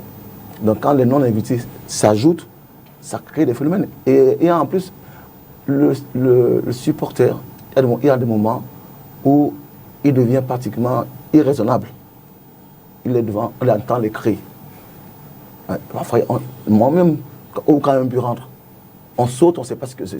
Comme un gamin, on ne sait même pas où on atterrit. Et quand les gens qui sont à l'entrée, là, entendent les cris à l'intérieur, mais vraiment, c'est quelque chose à dire. Bon, il y a tous ces phénomènes-là. Mais ceci dit, là, on a appris la leçon. Jamais plus ça. Les mesures ont été prises. On l'espère. Et je peux vous assurer que le match du Cameroun, hier, je vous assure, c'était une préoccupation. Une préoccupation avant le match, pendant le match et après le match. Et c'est la raison pour laquelle hier j'ai bien dormi. Parce que quand on nous dit qu'il n'y a eu aucun incident après le match, on a gagné en plus, Je ne me suis pas entendu avec Eugène, hein, mais hier, pour la rencontre de l'NB, de Japoma, pardon, oui. J'ai vu ce qu'il appelle un corridor. Voilà. C'est cette route qui fait passer les équipes, ce tronçon qui est uniquement ouvert pour les équipes, pour les officiels de la CAF, pour l'administration camerounaise, les ministres et autres. Et 30 minutes avant le coup d'envoi, parce que je suis resté pour faire un reportage, pour voir comment ça se passe, évidemment, vraiment la route était ouverte. Elle n'est pas ouverte pour empêcher aux populations de ne pas circuler. Il peut y avoir un incident, il peut y avoir un joueur qui se fait mal, il faut l'évacuer rapidement pour aller au stade. Il faut que la route soit libérée pour qu'ils prennent le tronçon dans l'ambulance pour le conduire directement au stade. Et il y a des policiers qui sont postés, je crois, chaque 50 ou 25 mètres pour pouvoir permettre aux populations de libérer. Chacun a son talkie-walkie, ils ont l'information à temps qu'il y a telle personne qui arrive dans la délégation. Vraiment pour hier, chapeau au comité de site de Douala. Joseph Désiré Diop, ça c'est pour ce qui est de l'Embe. Maintenant, pour Japoma, avec le match qui a été délocalisé, comment est-ce qu'il faut interpréter ça? Est-ce que Japoma ne paye pas simplement le prix des plaintes des sélections nationales, ces sélections justement qui ont décrié l'état de la pelouse de Japoma? Concernant l'état de la pelouse, déjà hier... En fait, je constate que vous ne voulez pas beaucoup trop vous exprimer, rentrer dans ces, dans ces polémiques. Non, je peux rentrer dans ces polémiques. De toutes les façons, ça fera toujours polémique. Mais moi, ce que je constate, c'est que déjà, bon... Parce que qui crée ces polémiques? Concernant je crois que les premiers à décrier l'état de la pelouse, c'était, je crois, les Algériens. Bon, d'accord. Les Algériens, soi-disant, je crois que c'est parce que je rebondissais sur ce que mon compagnoniste disait tout à l'heure. Un journaliste algérien a dit qu'on avait un parcours qui n'était pas très compliqué. Bon. La sélection algérienne a aussi eu un parcours pas très compliqué. Mais ils sont sortis. Mais pourtant, ils sont sortis. Donc, non, moi je crois que nous, on a été joueurs. On a eu à jouer sur des pelouses compliquées, des pelouses moins compliquées, plus compliquées. C'est pas ça le... En fait, la question s'adresse à tous les deux. Jusqu'à quel point, je ne sais pas si je la pose bien, l'état de la pelouse peut contribuer aux performances du joueur? La question, je ne sais pas si je me fais comprendre. On peut impacter. Voilà. Ce qu'on demande à une pelouse, oui. Parce que même là, la CAF a donné des critères. C'est elle qui organise. Elle dit que la pelouse doit être, par exemple, coupée, attendue à 10 cm, c'est 10 cm. Et il y a des inspections. Et la CAF est passée. Moi-même, j'ai assisté à cette inspection. Là, ce n'est pas le footballeur qui parle. J'interrogeais le footballeur. Non, mais non, pour le footballeur. Ce que je veux dire, c'est que quand la CAF le fait, c'est parce qu'ils ont réfléchi, on veut leur donner des conditions optimales au jeu. Mais là, vous n'avez pas une phase, personne n'a vu un ballon qui a rebondi à cause de la pelouse. Personne n'a vu un ballon qui a dévié, qui a eu sa trajectoire déviée parce qu'il y a un corps étranger ou une herbe qui est sortie. Non, c'est-à-dire que la pelouse était tendue. Le seul problème qui a été posé, c'est le rendu à la télévision. C'est-à-dire, vraiment, quand nous comité d'organisation, on se posait la question avec les agents de la CAF, parce que tous les matins, on avait un briefing avec la CAF. C'était sur le plan esthétique. Parce qu'en termes de densité, la densité y est. C'est la raison d'ailleurs, l'entraîneur ivoirien l'a dit, que vraiment le jeu n'était gêné en rien. Mais par contre, les images sont internationales. Les images sont internationales. Et je vous assure que ce qu'on a fait, dans le temps qui nous était imparti, les produits ont été importés en Espagne dans un temps record, en Turquie dans un temps record, pour que, effectivement, vous étiez à la tribune de toujours. J'interroge le footballeur, pas la téléspectateur. Jusqu'à quel point l'état d'une pelouse peut impacter les performances du joueur? Alors pour... Le footballeur. Bon, le footballeur. Vous savez, enfin, depuis le début de l'émission, c'est difficile de se départir de la casquette de l'administrateur, mais j'interroge le footballeur cette fois. Et maintenant l'entraîneur. Ce que je vais dire, c'est que le problème que nous avons avec nos terrains avant, parce que nous sortons d'un sous-développement infrastructurel, c'est que quand, par exemple, vous recevez un ballon, C'est-à-dire, en Europe, tu lèves la tête, tu ne regardes même pas le ballon.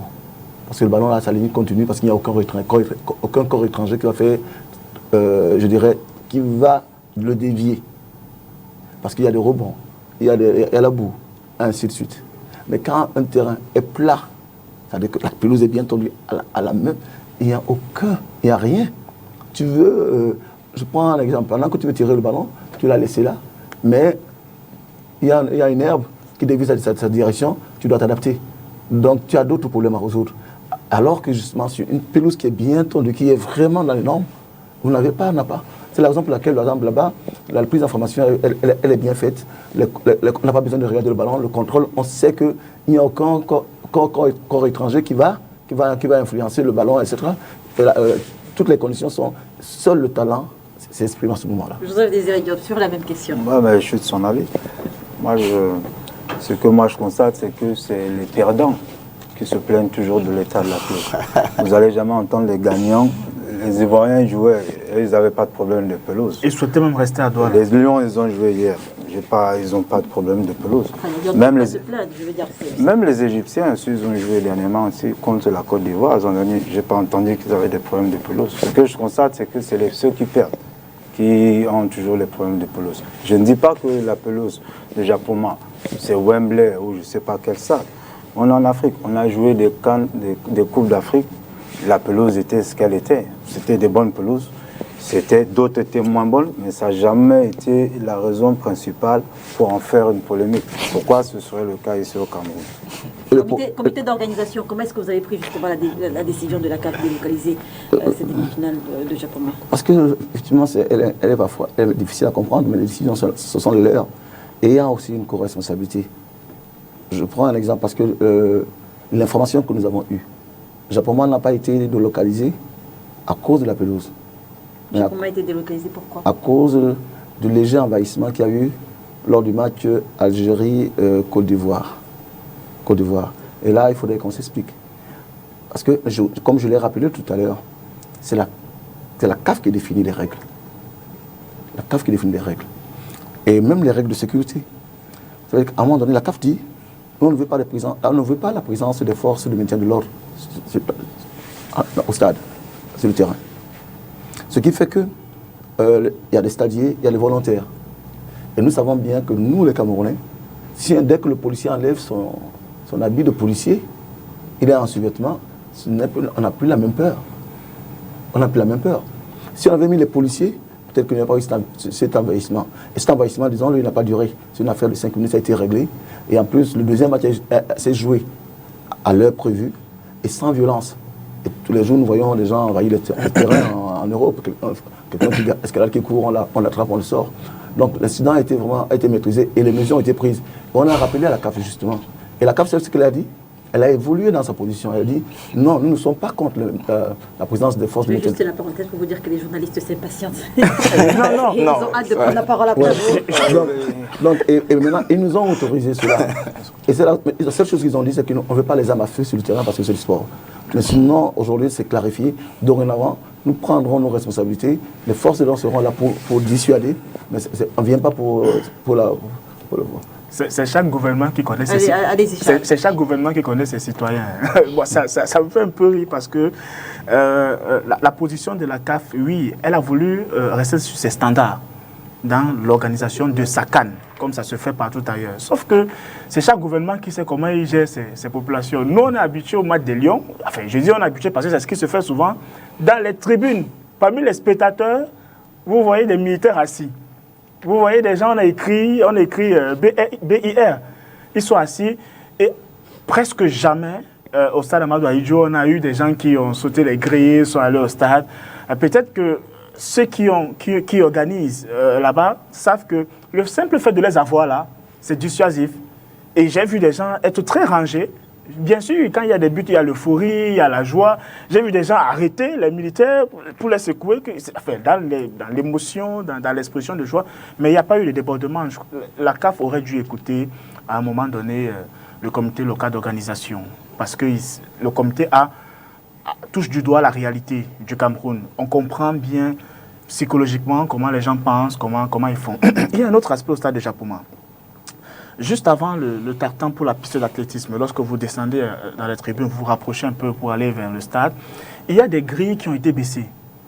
J'ai jamais compris pourquoi ces grilles-là, on ne les lève pas. Parce que ce n'est pas la première fois que les gens quittent des tribunes pour aller au stade. Ces grilles-là, on peut les remonter et ça va constituer un obstacle supplémentaire aux gens qui ont le malin plaisir ou la folle idée d'aller sur le gazon. C'est pour ça que je parle depuis tout à l'heure, d'éducation. Ça fait un moment, moi j'avais, la première fois que j'entre au stade de Bépanda, la réunification lors du championnat d'Afrique des Nations, parce que rénové, pas la première fois pour y aller, toute l'émotion est revenue parce que j'avais pris l'habitude, malheureusement, en l'état actuel de ce stade-là, de commenter les rencontres de football de notre championnat sur du bitume. Au bout de la 55e minute de jeu, je peux vous dire que ça commence à... Bon, après, les auditeurs ne sont pas très souvent au courant de vos conditions, il faut juste travailler. Mais vraiment, on vient de loin. Et il faut éduquer les populations. À Bépanda, c'était le gazon artificiel, c'était le synthétique. Les joueurs même avaient toutes les peines du monde à performer parce qu'on mettait les matchs à 13h30 minutes. Et ça chauffait. Et ça chauffait beaucoup. Vraiment, ça chauffait. Nous-mêmes, au niveau de la main courante, lorsqu'il fallait poser des questions aux coachs et autres, ce n'était pas agréable. Ce n'était pas dans les meilleures conditions. Mais quand j'ai revu ce stade-là, nous devons sécuriser ces infrastructures sans même être des forces de sécurité, sans même être dans un comité de quoi que ce soit. Les Camerounais doivent prendre soin de ces stades-là. Et quand vous voyez les gens se lever, aller courir sur le gazon, c'est que ça leur a manqué depuis un moment, ils n'ont pas... Alain Denis. Effectivement, je vais embrayer sur la chute de Charles qui parle du fait que les Camerounais ne soient pas habitués à être dans ces infrastructures. Pour dire qu'en réalité, il y a un championnat qui s'est joué au Cameroun et qui s'est terminé quelques semaines avant le début de la CAN. Et où on aurait dû anticiper en essayant d'habituer les Camerounais à voir ces stades-là, en les laissant entrer un peu. Ils ont eu l'ingénieuse idée de faire jouer ce championnat à huis clos. Voilà. C'est-à-dire c'était très intelligent de leur part de faire jouer le championnat à huis clos pour après ouvrir les stades aux Camerounais pendant la CAN. Effectivement, quand tu entres dans un stade comme Japon et que tu es surpris de la beauté, à un moment tu es tenté d'aller toucher à la pelouse parce que tu vois ça à la télé tous les jours en Ligue des Champions européenne. Qu'est-ce qu'ils font quand ils descendent des tribunes? Voilà. Ils se couchent sur la pelouse, ils prennent des photos, c'est tout. Ils ne descendent pas pour agresser les gens, non. Ils veulent prendre des photos, toucher la pelouse, toucher les goals, toucher les filets, toucher tout après, ce qui tu vois sur les réseaux sociaux, j'étais à Japon, sur le gazon. Donc il y a cet aspect-là. Maintenant, pour revenir un peu, et là je suis un peu très inquiet sur la sortie du papa Eugène tout à l'heure.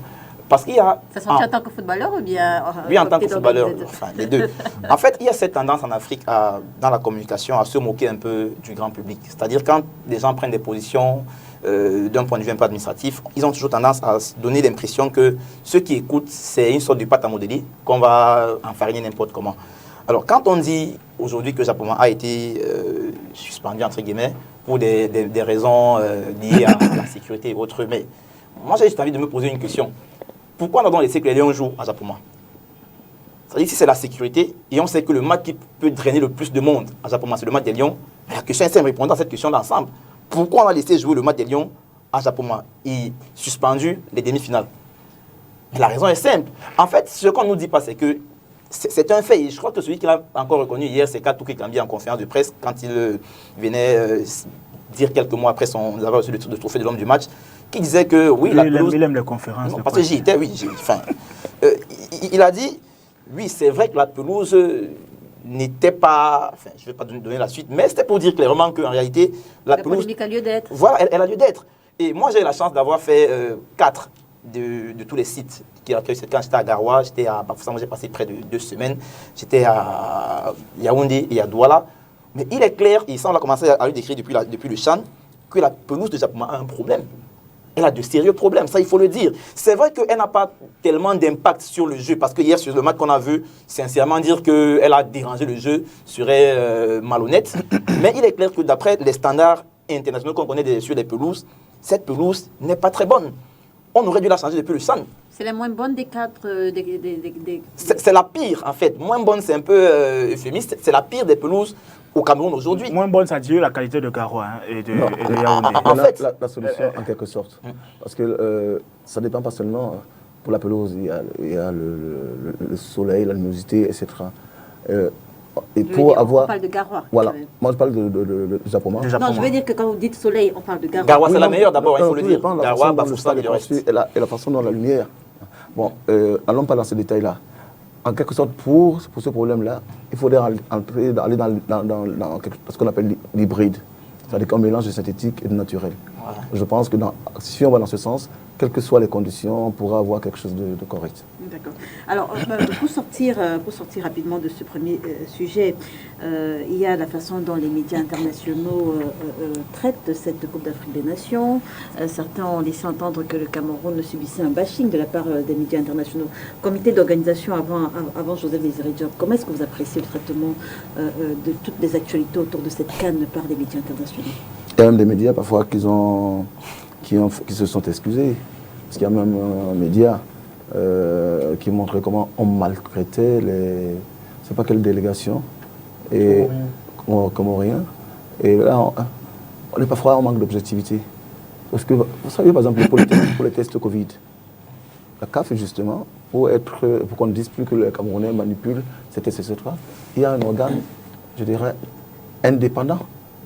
C'est-à-dire qu'il n'a rien à voir avec le Cameroun. Ceux qui font les tests des joueurs. Le Cameroun n'a rien à y voir. Et au niveau de l'équipe du Cameroun, on a mis une bulle et de manière rigoureuse pour que justement nos lions soient protégés. Soient protégés. Donc vraiment, parfois, on ne comprend pas. Joseph Désiré Diop.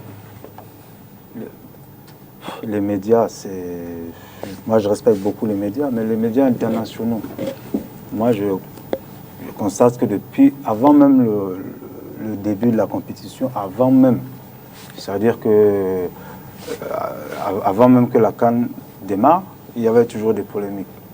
Puisque ça devait être... ou pas? Pour moi, non. Ça devait être délocalisé. Pendant, il y a toujours des polémiques.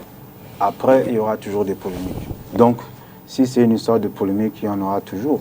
Mais la réalité, moi je dis, les médias sont là pour faire leur travail. Bon, peut-être pour certains médias, il leur faut des polémiques. Et généralement, c'est jamais à l'avantage, ce que je constate, du Cameroun. Certaines fois, il y a des choses à dire, mais qui disent aussi les choses qui sont positives. Moi, de ce que je vois, je ne pense pas qu'il y ait plus de côté négatif que positif. Après, on verra bien. On aura le temps de faire un bilan. Après tout ça, on verra bien le bilan général qu'il y aura après la CAN. Mais sincèrement aussi, c'est pour commenter les polémiques des médias internationaux. Nous, ça nous intéresse pas trop. Nous, ce qui nous intéresse, c'est de prendre le trophée pour la 6e fois. Sur la même question. Oui, Est-ce que ce n'est pas les journalistes camerounais qui manquent réellement d'objectivité? J'ai des quelqu'un qui laisse entendre que ce sont les médias internationaux. Bon, le dire comme ça serait faire injure à moi-même, en réalité, parce que... Non, en fait, ce que je veux dire, c'est que... Je veux dire, c'est le Cameroun, c'est le Cameroun, c'est le Cameroun. Non, mais l'information, généralement, dépend de la source. Après, les faits restent têtus. Moi, je prends un exemple simple qui est très illustratif de ce que les médias internationaux n'ont pas toujours aidé le Cameroun dans cette CAN. C'est ce qui s'est passé à Bafoussam, avec la situation que décriait le sélectionneur gambien, avec disant que les joueurs dorment 6 dans une chambre et tout et tout.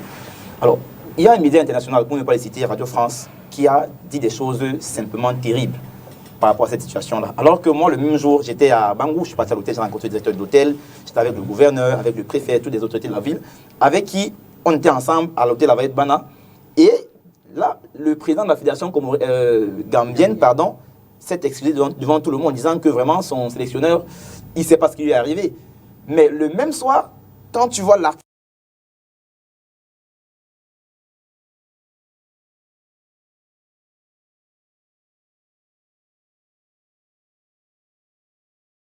donc, à partir de ce moment, moi je dis que clairement, les médias internationaux n'ont pas toujours aidé le Cameroun. Mais après, il y a aussi notre part de responsabilité, parce que nous aussi au Cameroun, pour la plupart, nous n'allons pas forcément chercher l'information à la source pour pouvoir la donner, la rendre fidèlement aux auditeurs, téléspectateurs, j'arrive, et autres. Charles. Il faut vendre la CAN au Cameroun, il faut montrer son côté positif. J'ai pas trop envie de commenter ce que les médias... Enfin là, c'est pas le journaliste qui parle, c'est le Camerounais, c'est un Camerounais qui parle.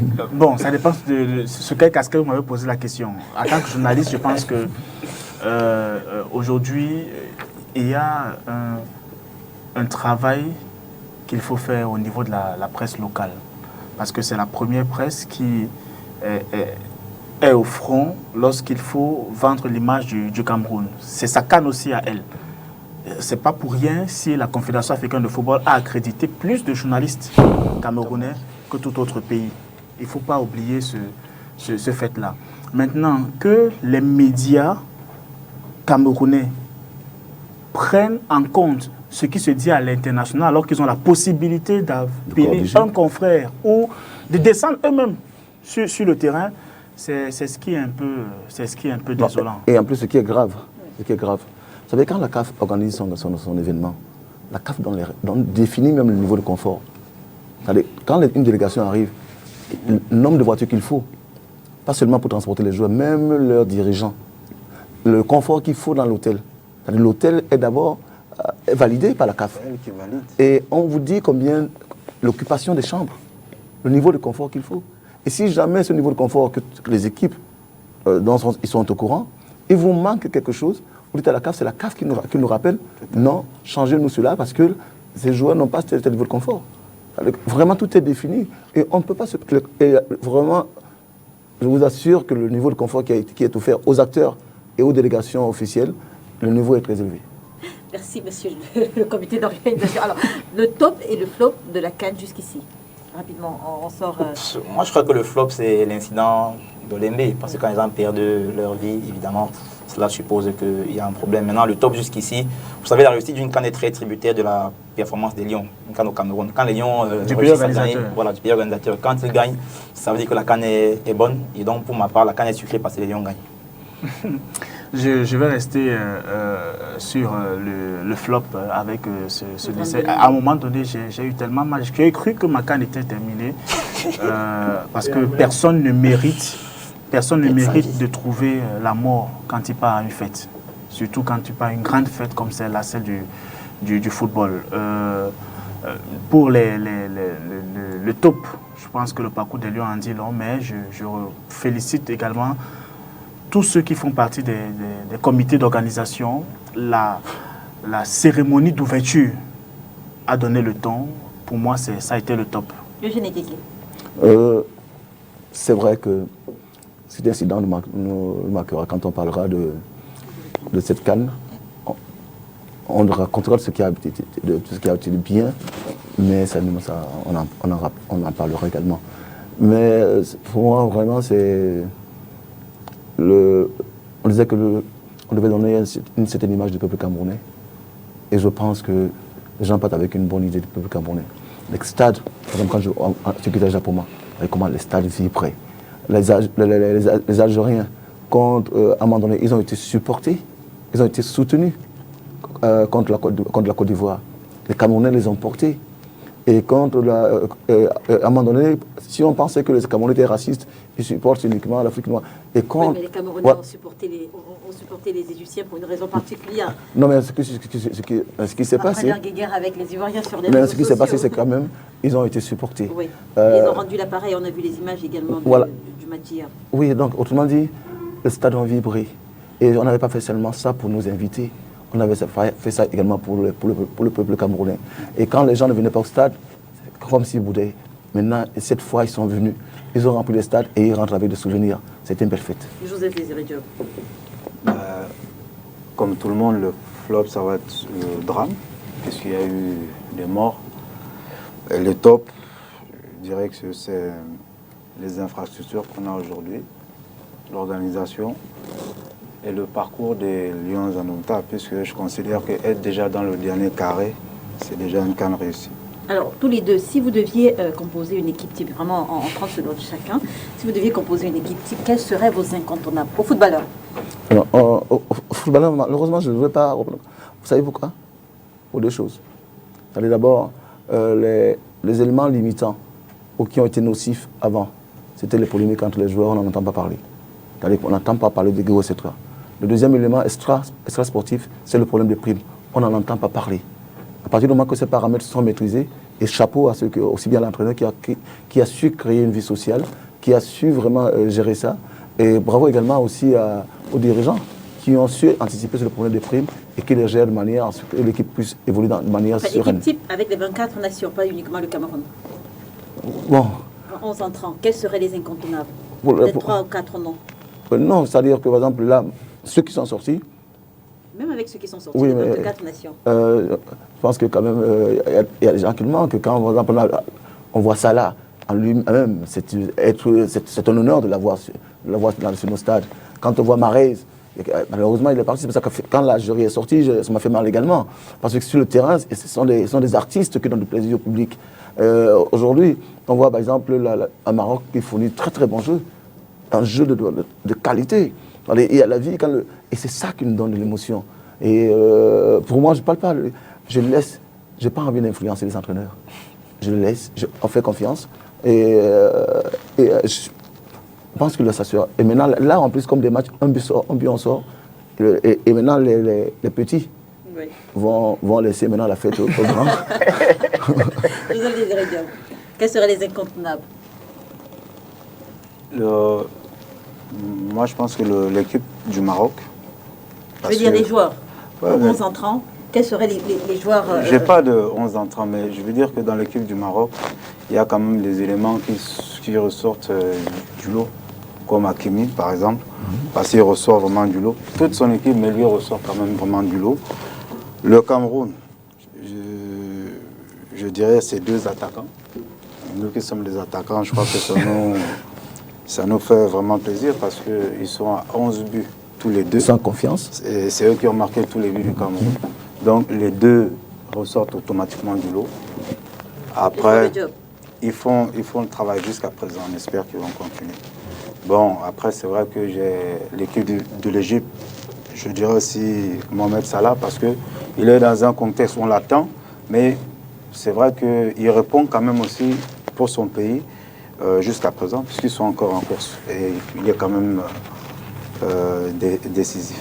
Alors, Coupe d'Afrique des Nations encore. Après l'élimination de l'Algérie, le coach en conférence d'après-match a interrogé sur la mort d'un footballeur camerounais en Algérie. Nous sommes en 2014, Albert Ibossé.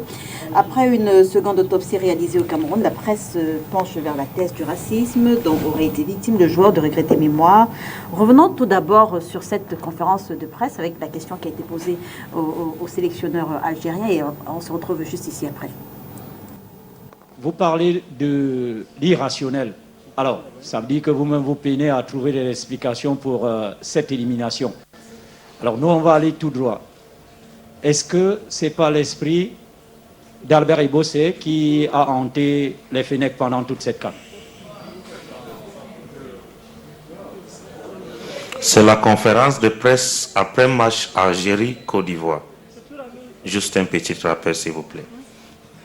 Prochaine question. Je ne sais pas qui vous a autorisé à rentrer dans cette pièce, monsieur, mais il a fait une faute professionnelle. Il faut dire que la prise de parole de Jacques-Marcel Itiga a fait remonter en vous de tristes souvenirs, notamment sur les réseaux sociaux. Vous êtes revenu en 3 volets sur ce qui s'est passé en 2014. C'est toujours avec un pincement au cœur que j'évoque le cas Ibossé parce que le travail que nous faisons au quotidien avec Alain Denis et les autres journalistes, on s'efforce à suivre du mieux qu'on peut tous les joueurs camerounais qui évoluent dans la planète. Donc il fait partie des joueurs que j'avais commencé à suivre, dont j'étais en contact. Et j'étais au courant de ce match, de ce gros match contre la formation de USM Alger, qui a eu lieu le 23 août de 2014. Malheureusement, au petit matin, on apprend que le joueur est parti, et voilà. Et la première version qui sort, c'est l'Adoise. Sauf que j'étais resté toute la nuit, au moins une bonne partie de la nuit, pour chercher une chaîne qui pourrait... J'ai même appelé les amis quelque part pour dire, mais le lien pour le match. Bon, ils ont perdu 2-1. C'est anecdotique avec ce qui s'est passé. Quand la presse algérienne sort l'affaire, on parle d'Adoise, qui aurait tué l'autre compatriote, le joueur Albert Ibossé. Sauf que dans la journée, on revient avec les reportages qui sont faits en Algérie, parce qu'aujourd'hui, on a comme l'impression que c'est toute l'Algérie qui est mêlée dans cette affaire. Non. Il y a beaucoup de supporters, vraiment beaucoup, une bonne partie de l'Algérie, de fans algériens et même du club, étaient remontés et veulent, ou alors voulaient à cette période-là, la vérité sur l'affaire. Donc il y a eu des reportages qui ont été faits, où on a filmé la fin de la rencontre, mais sauf que lorsqu'on revoit l'image, à aucun moment on ne voit Ladoise venir toucher le joueur. Il n'y a pas de projectile, encore qu'il y a souvent des petits tunnels qui sont aménagés là pour permettre aux joueurs de rentrer en toute quiétude au vestiaire. C'est là que ça suscite la curiosité et rapidement je commence à appeler les proches, je me rapproche de la famille, on essaie de voir ce qui s'est réellement passé, sans réponse, parce que personne en fait ne savait réellement ce qui s'était passé, mais le garçon était mort. Lorsque la famille décide donc de savoir exactement ce qui s'est passé, il faut appeler un avocat, l'avocat Jean-Jacques Bertrand, lui voilà c'est son nom, et le docteur Mounet qui a fait l'autopsie. Et il fait une conférence de presse parce que Ebossé est décédé dans la nuit du 23 au 24 août 2014. La conférence de presse, je crois qu'il a fait le 11 décembre suite à l'autopsie. Il fait une conférence de presse pour nous, où on confie les journalistes et il nous dit ce qui se passe, alors ce qu'il a découvert après autopsie. Il nous raconte que le joueur, selon les blessures que lui il a vues après examen qu'il a fait, le joueur, c'est pas une ardoise une ardoise qu'on lance ne peut pas blesser un joueur à la fois à la tête, au niveau du cou et avec 4 points, 4 blessures ouvertes dans le dos comme des coups de poignard. Sauf si c'est une ardoise qui est utilisée par Aladdin et la lampe merveilleuse. C'est ce que l'anatomopathologiste, Dr Mounet, avait dit à l'époque. Et on a encore été stupéfait quand la dépouille est arrivée. Le Sénafoc était sur le coup, et le regretté président du Sénafoc, Maébi, qui, dans les conversations, a rapidement compris ce qui se passait. Parce que quand le corps arrive, il y a une partie du staff de l'administration de la JS Kabylie qui arrive au Cameroun. À la grande surprise de la famille, à l'étonnement même des journalistes présents, ils s'arrêtent au fret, aéroport. Personne n'arrive au niveau de la famille. Bon, la famille ne va pas abandonner le corps, évidemment, au fret aéroport. On prend son corps, on ramène à la maison. Il n'y a aucun membre de la JS Kabylie qui arrive à la maison en Doxibi. On ne comprend pas. Le club a plutôt invité les parents, le père et la mère, à aller du côté de l'Algérie pour avoir discuté avec la maman en son temps, puisque je suivais vraiment l'affaire de près, de très près même. Elle a juste eu le temps de déposer une gerbe de fleurs au couloir où le malheureux incident est survenu, et puis elle allait s'asseoir dans le vestiaire, puisque chacun a son casier, son box, et après elle a fondu en larmes. Bon, après il y a eu pas mal de choses qui se sont passées, mais tout ce que nous on demandait, parce que ce que les gens doivent savoir, ça n'aura pas été Jacques Marcel Itiga qui avait posé la question que je l'aurais posée. Beaucoup de personnes estiment que c'est indécent, c'est pas correct, mais les souvenirs remontent à la surface. La CAN commence à peine. Malheureusement, on fait une petite agression, ou alors une agression sur 3 journalistes algériens. Le gouvernement algérien se lève et demande les comptes à Yaoundé. L'ambassadeur quitte Yaoundé, il vient mettre la pression au gouverneur dans le littoral. On convoque les hommes de médias. Bon, il essaye de trouver 2 ou 3 mots faciles ou difficiles. Il explique les raisons mais rapidement, la partie camerounaise a tout fait pour faire la lumière sur cette affaire. Cela en moins d'1 mois. D'où vient-il que 9 ans ou 8 ans après 2014, l'événement se produit, jusqu'à aujourd'hui, à la fois, la partie camerounaise n'a pas mis la pression au gouvernement algérien pour mettre toute la lumière sur cette affaire. Est-ce que la vie d'un Algérien vaut plus que la vie d'un Camerounais? Si vous me demandez mon avis, je dis non, je ne pense pas. Je pense que nous sommes tous des êtres humains. Et personne, aucune famille ne mérite perdre son enfant dans les conditions qu'on a perdu à Baie et Bossé. Aucun enfant, le football, on joue au football partout. Il y a des milliers, voire des millions de Camerounais qui jouent au Népal. Partout, il y a des Camerounais qui jouent au football. Personne ne voudrait rester dans son canapé comme parent, comme frère, comme cousin et avoir une pareille nouvelle. Et le gros, aujourd'hui je peux le dire avec autorité, le gros mensonge, le gros maquillage qu'on a voulu faire. Je vais vous dire là, quand le corps d'Abbé Bossé arrive, puisque j'ai discuté avec le médecin légiste, après la conférence de presse, parce qu'on ne peut pas tout dire à la conférence de presse, je savais qu'il avait des choses à dire et surtout que je ne comprenais pas les termes techniques qu'il avait utilisés avec le vocabulaire de la médecine et autres. Il me fait savoir, il me parle de luxation. Moi, tout naïvement et bêtement, je lui demande une luxation de l'épaule, c'est quoi? Il me dit, ce qui se serait passé, vu la corpulence d'Abbé Bossé, et c'était un attaquant, bon, un peu le contraire de Job. Il était vraiment véloce. Il était vraiment véloce. Costaud. Costaud. Il a fallu, ça c'est ce que le médecin nous dit après, il a fallu 3 à 4 personnes pour le mobiliser. Le bras est allé en arrière, on a vraiment forcé et il y a eu une lame qui est passée au niveau... Charles, c'était un drame. Et on a tous compris que ce qui s'est passé, ça a été très mal géré, parce qu'ils auraient dû dire la vérité et présenter les excuses. Humblement. Le problème, c'est le problème de fond que vous voulez poser, c'est le problème du racisme. Il y a d'abord deux choses. Quand un terrain est plein comme ça, comme généralement plein, il suffit qu'il y ait 10 individus qui sortent de mots racistes, ça s'entend.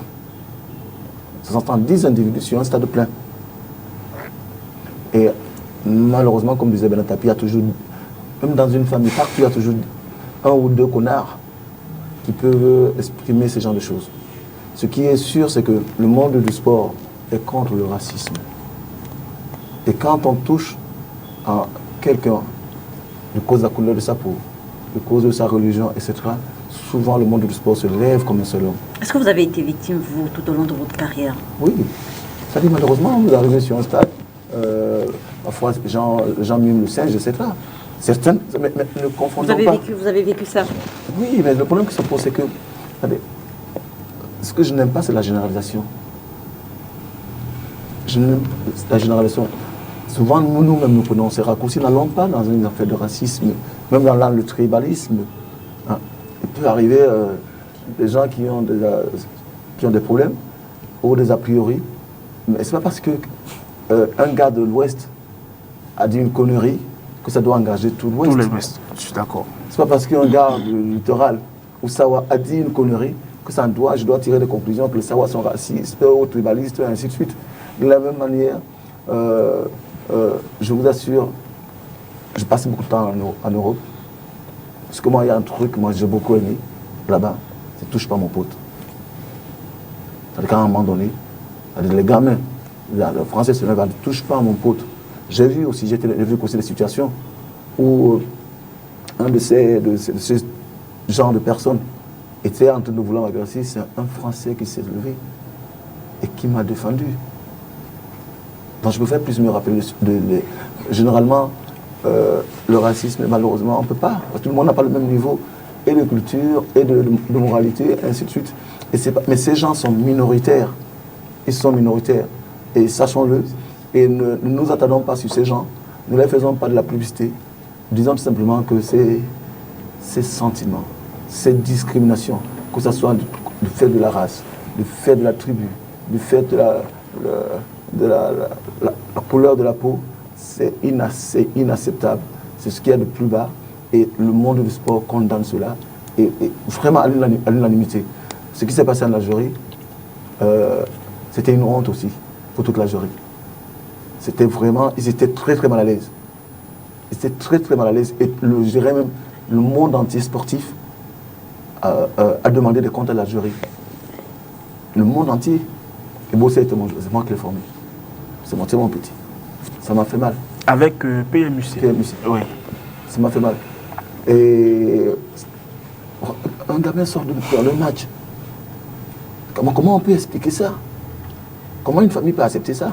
Comment un sportif peut accepter ça? Parce que ce qui peut arriver à Ibo, peut arriver aussi à un autre joueur. C'est inacceptable. Donc, vraiment, si ça peut poser le problème de racisme en général, les Algériens, on les a bien accueillis. On se bat sur le terrain, les Égyptiens, les Ivoiriens, mais il n'y a pas vraiment... Léla, je voulais, juste pour terminer, en 30 secondes, oui, juste pour dire que ce qu'a relevé le membre du syndicat national des footballeurs du Cameroun, Jacques Massey Tiga, il y a une maladresse, comme il le disait, mais la délégation, seul Hugo Broos est venu se recueillir sur la tombe du joueur. L'équipe était au Cameroun, l'équipe était à Douala, l'équipe nationale, elle aurait pu faire un tour au niveau de sa tombe. Bon, on va dire qu'elle elle est venue à Douala pour la CAN et puis que c'était... Elle reviendra en mars. Et à Cameroun, Algérie en mars. On ne peut pas lui en vouloir. Alors, Joseph Désiré Diop, parlons du racisme sur sensiblement la même question que Eugène Kiki. Est-ce que votre couleur de peau a parfois été un frein à l'avancement de votre carrière? Est-ce que vous avez subi le racisme à l'étranger? On l'a forcément tous subi.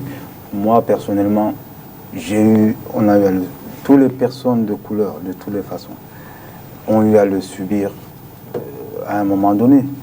Mais comme on disait, c'est pas... Je veux dire, de la part de qui? Des supporters, des entraîneurs, des dirigeants de clubs? Ça vient d'où? Non, c'est surtout de la part des supporters. Parce que quand on joue, on ne peut pas contenir... Il y a 50 000 spectateurs, par exemple, au stade. Il va y avoir une dizaine de personnes, ou une ou deux personnes. Parce qu'il y aura toujours ça, qui vont crier, qui vont insulter. Ça, c'est difficile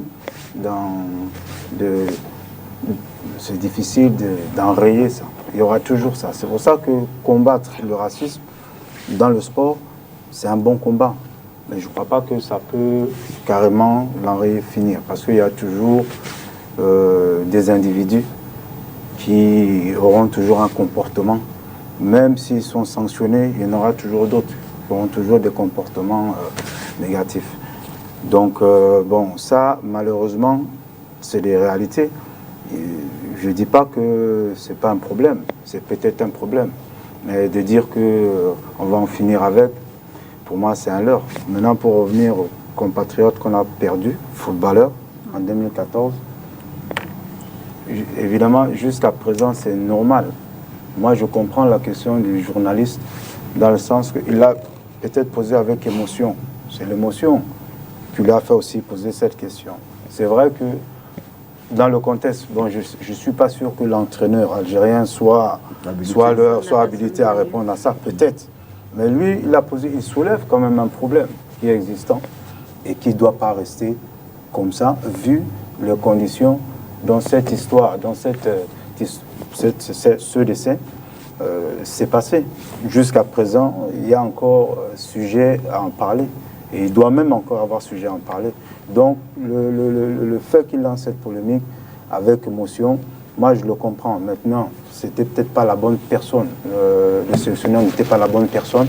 Et surtout le bon moment pour lui adresser cette question. Eugène Ekeke, bon, c'est vrai que je m'étais promis de ne pas vraiment rentrer dans la politique, mais le problème que pose Charles Douglas Demba, c'est la difficulté de l'État camerounais à finalement savoir défendre ses ressortissants dans les pays étrangers. C'est le problème que pose concrètement Charles Douglas Demba. Oui, les ambassades, les consulats sont là pour ça. C'est pour défendre la protection des Camerounais à l'étranger. Je veux dire, dans un cas comme ça, on a vu le gouvernement algérien mettre la pression sur le gouvernement du Cameroun, mais la réciproque n'est pas toujours visible. C'est le problème que pose Charles Douglas Demba. Et c'est souhaitable. Est-ce que l'État du Cameroun, sur le plan diplomatique, est un État faible? Non, effectivement, ça l'est. Comme disait...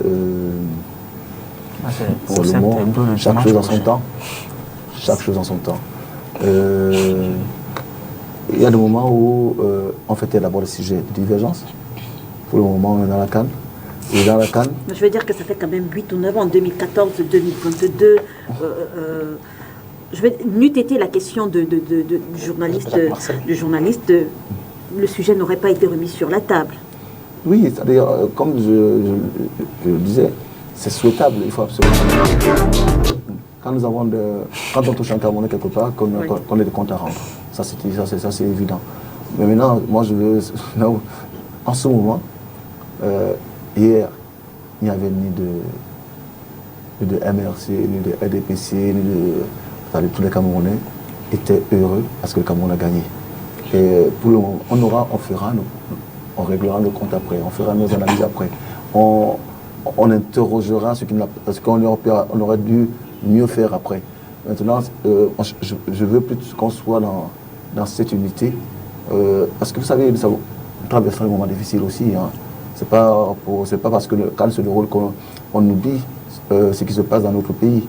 Mais maintenant, par contre, c'est une fenêtre. On ne peut pas toujours être dans la tristesse aussi. C'est une fenêtre.